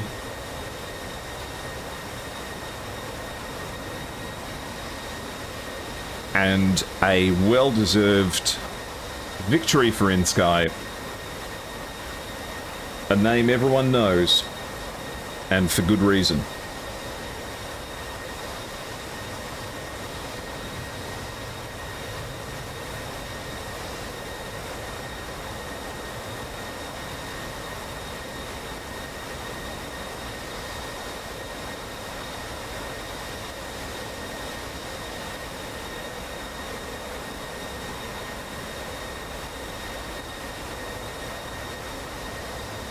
inSky have some very good pilots and some very good strategy. They push DCS and the kind of flying that you do in DCS to the absolute limit. You know, people will discuss the realism of all of this. The realism's got nothing to do with it. This is a DCS competition.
Oh, just one second. All right. Yeah, good night. Good night. Actually, good afternoon for me. Didn't matter. Sorry, just give me 1 second, guys, to figure out some admin stuff here. Oh yeah, sure. Take your time.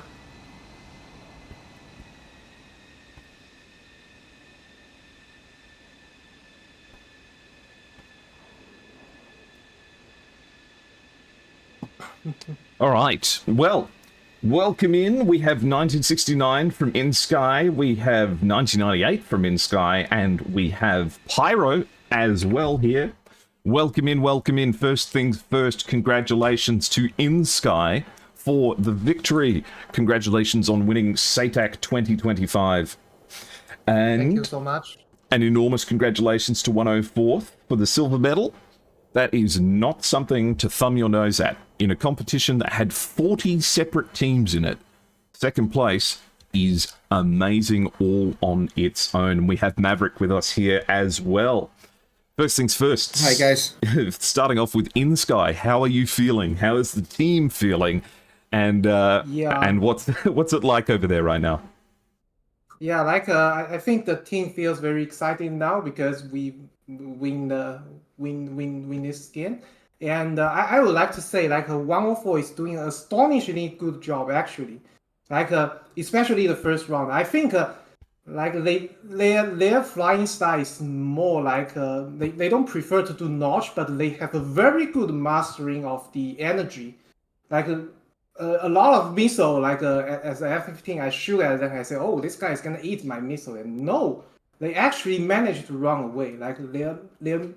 Their management of energy and the prediction of the missile is astonishingly good. I would like to say yes, 104 did a very, very, very, very good job in that. Oh, and after the first round, we actually had a pretty hard time because we only shoot down two jets, and they all managed to make it back. And during that round, there's no special action, special situation happened.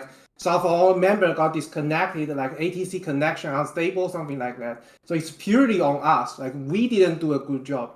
So at that time, there was actually quite a downtime for the team, but we managed to get it back. I think that's something I would be proud of for my team. They were able to come back after a failure. Failure is not the most terrible thing. If you could not come back from it, I think that's the most terrible thing. Absolutely. But yes, thanks. I will say thank you for Airshow. Thanks for 51st organizing such a big event with 40, I think 40, 30-ish. I don't remember the exact number, but anyway, shattering such a big competition is never an easy job. I would say especially thank you for the 51st for organizing all of these wonderful events. And thanks for all the streamers, not just AirShow, like some Chinese streamer like Li Tom and yes, and I think 81 Banana like as well. Banana and Yep. DCS Iran. I think thank all for your awesome jobs. You all did very great. Thank you so much. And also thanks for our opponent 104. Thank you so much. Well, I can say from my perspective, it is definitely my pleasure and a enormously well-deserved victory.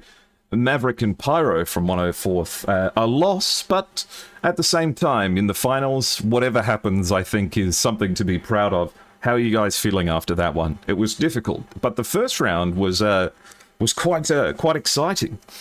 What happened in the first round that didn't work in the second and third, do you think?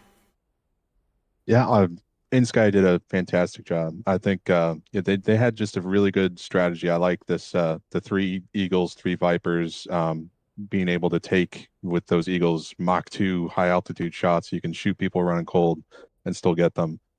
It's a really good strategy that they had. And the first round, we were trying to do more close coordinated passing targets off between different wingmen, and yeah, we had a much better grasp on that whole strategy in the first round. Second round, it started to break down a little bit, and then we ended up with me going to 1v3 or whatever. But that was a really good fight too. And then the third round is where inSky did a great job coming back from the first round loss, and they were extremely strong, and they just got stronger from there. And for us, unfortunately, the third round is where like it just kind of broke apart there. And the fourth round, that's the my disconnect. That is the first disconnect I've had the entire season. I know. I felt so sorry for you. That's very tragic. I really feel sorry for you guys. But it could happen anytime. So you get what you get. Yes, but, and thank you for your passion and support. Yeah. No, onwards and upwards. It was absolutely magnificent flying by both teams. I would say that the 104's ability to find the notch is unmatched. Maverick, I saw you managing to take missiles from within 4.5 nautical miles and just bring them straight into the notch. No chaff, no nothing, make it look easy. What kind of practice does it take to get that good at doing something like that? I mean, the short answer is a lot of practice, but there is a little bit of element of luck as well. Like, I'm not going to sit here and hide behind like that's not a factor. But ultimately, yeah, it's just a lot of practice and having the ability to like roll out in the notch, just so you don't have to make too many adjustments like while you're there. But yeah, I mean, ultimately, didn't make a huge lot of difference today. It kind of feels still a little bit sour. I mean, second place out of 40 teams is obviously something to be really proud of, and we are proud of it. Do you know what I mean? But it's not like at the moment. Obviously, it still just hurts a little bit that the win was within reach. But yeah, absolute credit to inSky that they came from that loss in the first round, and it really was us in the driving seat. It was our tournament to win, and they weren't going to go down without a fight, and they came out guns blazing and really showed the whole DCS community what they're capable of. So yeah, congratulations guys, it was absolutely fantastic. Oh look, it was fantastic all around. What did you, starting with inSky, what was it like fighting on Cola compared to other maps? Did you like it, or was it more difficult? I think one more thing we noticed comparing like Cola comparing to Caucasus, the biggest difference I would say is like you got more small hills. Like the ground level is sometimes can go to like 5,000 feet because of all those little hills, and that actually makes notching like harder for us because like for us like notching we prefer to do it on a flat ground. So that's one of the challenge. And the second thing is, I really want to say this, like that airport, that jog mode. I don't know how to spell it, how to say that correctly. I think that's in Finland. I don't know how to say that correctly in Finland. Jogmok. Oh, Jogmok. Okay, that airport is so small. Man, that airport is so small. There are. There's one map on Persian Gulf that has a runway that doesn't have space to turn around. It takes 15 minutes. I remember. I think we fought before on a very small airport on Persian Gulf before, but I think that's a couple years ago. Yeah. I couldn't remember things. Absolutely. And Maverick and Pyro, how did the terrain suit you guys? Was it more to your style, or would you have preferred something a little bit flatter? I don't think it really. I mean, I don't think it made a huge difference. Pyro, did you? I'm not like I found it a lot more interesting. A lot of us already had cola. I mean, a lot of us we like cola a lot. And it was really nice to do some air-to-air fighting over it. It's just something we really haven't been able to do at all before because there's just not much adoption. But I would like to see it. Really, I really like it. It's a beautiful map. I would like to see more competitions flying over it. Yeah, I love it. It's beautiful. It's so much good terrain. There's so much to get lost in. Sick of the sight of Caucasus as well.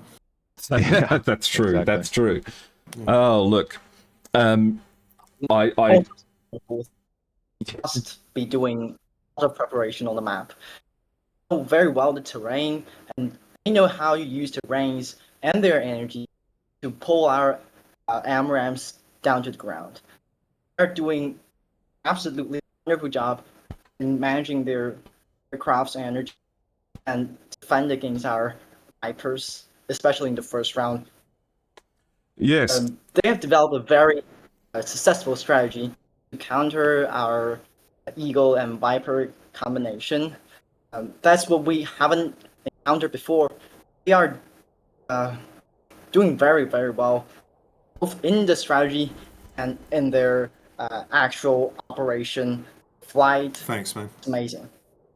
Oh, yes. Yeah, I mean, we obviously we didn't expect to be here. Like this was, and I got to thank the guys from inSky for doing that preliminary. There's a word in there somewhere. Preliminary research to uncover the cheating on the 45th team that got disqualified. So, we wanted to do better than this, but. We were originally obviously supposed to be fighting against ETF, and but yeah, because of the cheating on the 45th, they got disqualified. We had the chance to go in for this, and we were really hungry to go and get it, and it just wasn't our day today. But just off the back of that, I just wanted to kind of take this opportunity, while we're here in front of the community, to say not just the 104th and inSky, but every squadron that's in the community, we all put a lot of trust in our opponents, a huge amount of trust that people aren't going to be cheating, and that people aren't going to be trying to take an unfair advantage and using exploits because we all love this as a hobby, and we've all put in hundreds and hundreds of hours. A lot of us have been doing this for years, and then when you find somebody that comes along and cheats to get a win, it's just such a horrible thing to realise. And West shouldn't have. I mean, I'm inclined to believe that the 45th didn't know he was cheating, but do you know what I mean? At the same time, there has to be responsibility, on a squadron level. That, do you know what I mean? It's down to the leadership within a squadron to enforce that. Do you know what I mean? Yes. You're not only just cheating yourself, but you're cheating your teammates. You're cheating the whole community. Do you know what I mean? There has to be that accountability, and we've been going for 20 years. The 104th, we were founded in 2005, and never once in a competition have we had anything to do with cheating, because we're very clear that.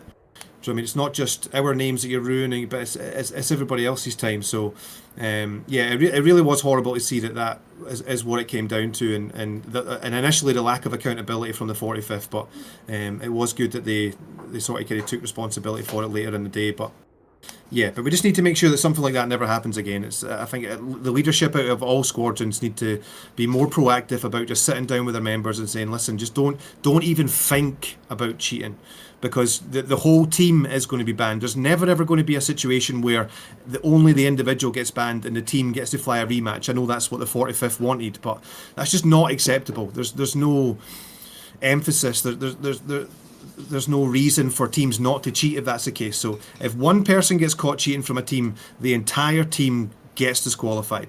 And if everybody can kind of understand that, then I think going forward, hopefully that this is going to be the last occasion that we see that happening. Absolutely. And at the same time, the people on the periphery who make this all possible, of which I'm one, but definitely the organisers as well, take quite a lot of time and personal sacrifice to do something like this for really what at the end of the day is little to no personal game. It's really Exactly. it's for the love of it more than anything else. And as a result, I feel like that sportsmanship amongst all of it is important above all. Yeah. And yeah, that's well observed. Well observed. I'm sure that you guys would like to go and celebrate your victories inSky and 104th. I know that this will feel a little bit sour, but I think it will be something that you ought to look back on with enormous pride and happiness, because it was a stellar performance, and watching you guys, both teams, throughout all of your matches, absolute consummate professionalism, fantastic flying, excellent, just, you know, real cornerstones of the community as well, that I think everyone appreciates and loves, and really do appreciate having both teams around and being part of this wonderful competition, this wonderful community that we all share with each other. Starting off with the 104th, if there is any shout outs you'd like to make or anything you'd like to say beyond what you already have, please go ahead. Just a massive thank you to everybody in the 104 family. I mean, this has obviously been a rough ride. It's not the result that we wanted, but to come second out of 40 teams, like you say, is nothing to be ashamed at. And they don't call us the Phoenix for nothing. Do you know what I mean? We are going to rise from the dead and come back from the ashes. And we've been here for 20 years. We've been winning competitions for 20 years. We've been finalists for 20 years. We're not going anywhere. We pretty much every season people write us off and say, oh, the 104 are not as good as they used to be. And we're always there. We're always in the final. So yeah, thank you everybody in the 104 for making this journey possible and all the hard work that you guys do. Let's just knuckle down and we'll get after it for the next one. Thank you so much. Oh, look. I'd say, yeah. Thank you to Airshow and congrats to inSky. Very happy for you guys getting your first SATAC victory. You guys 100% earned it, and you should Well, it's definitely actually enjoy not it. our first, by the way. Oh, it's not the first. I'm sorry. I just saw someone say that. Oh, there's a whole yeah, JF17 skin about it. Yes, and well said, 104th. Yeah, absolutely something that you should take enormous pride in. And truth be told, if people are saying not as good as you used to be, you just came second place in 40 teams. You know, I think this is better than you used to be. This is probably the sharpest, pointiest, most aggressive 104th we've ever seen, and I can't wait to see you in the matches and competitions that you guys have to come. Thank you very much. And the same for you, inSky. If you have anything you'd like to say, any shout-outs you'd like to make, or if you just want to cheer the fact that you are 2025 SATAC winners. I would like to shout out to all the people who make this competition itself possible. Like 51st, like tag works pretty hard. Like also we have a lot of teams, so it's very difficult to manage the schedule so that it works for everyone. Yeah, and again, I'm feeling sorry about like the final round, the unfortunate disconnect from the 104, and yeah, I think that's everything. I would like especially say thank you to one of our teammates, like the 1998, who is still in the channel. So like I still remember on the third round, he just said, "Oh, you guys deal with the enemy on the left, on the right. I'm gonna fend off all the three members, or all those three jets. I think it's 2 or 3. I don't remember. But anyway, all those jets are to the left. I think that's very, very brave decision, and he actually managed to make it. I would like to say thank you. Utterly. I would like especially thank you for him. Yeah. Yeah, utterly fearsome performance. Well, congratulations to both teams. Thank you very much for flying with us, and congratulations on your results. Enjoy the rest of your weekend, and I will see you all later. Thank you very much. Thanks for the work, dude. Thanks you Thanks for all your Airshow. efforts, brother. My pleasure. Take it My easy, guys. sincere Take care, pleasure. guys. Congrats. All right, everyone. That's it for me. If anyone's capable of streaming a DCS SATAC match, 81 Banana, Gina, or anyone like that, if you could please get in contact with Tech.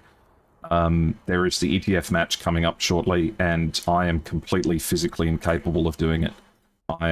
If I stay up any longer than this, I will get sick, and I already am.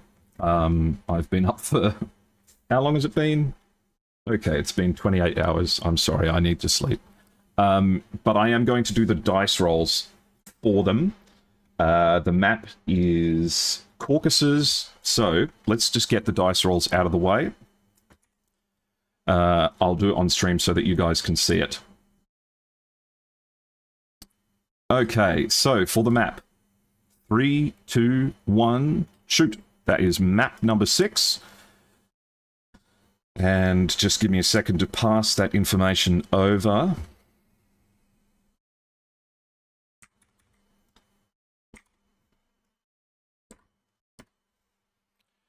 And then we have 2 more dice rolls to do. ETF has heads. ETF wants no ECM. This first roll will be for ECM. So 1 is heads, 2 is tails. ETF wants no ECM, and they're going for heads. So we'll flip a coin. 3, 2, 1, shoot. It is going to be no ECM. And then for starting side, ETF picks heads. We'll roll the dice again. 3, 2, 1, shoot. ETF picks starting side. All right, I'll pass that information over. But yes, if anyone is able to assist Tech and the crew with the ETF facing off against Griffin Squadron match, that'll be happening shortly.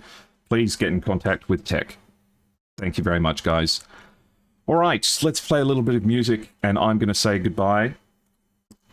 I would like to say thank you very much to everyone for supporting me throughout this competition. I had a very, very lovely time doing it, and I was thrilled to bits that you enjoyed me being here so much. Please take good care of yourselves and each other. Remember to be positive and sportsman-like members of the flight simulation community. We all make this possible amongst ourselves. Despite all of the differences in borders and countries and places that we come from, we come together in a shared passion for flight and aviation, setting aside any real-world troubles that we might have. And with the 40 teams that we had fight, we have achieved this year's winner. inSky ought to be very proud of themselves, and so should the 104th, and everyone who made this entire competition possible. Thank you to Tech and the 51st PVO. Thank you to all of the participants. Thank you to all of the streamers, and to everyone else who has either attended, participated, assisted, Special K and his DCS server bot, AlphaGator and his wonderful ability to help us out. None of this would be possible without him. All right. Thank you very much, guys. And I will see you all later. Thank you very much.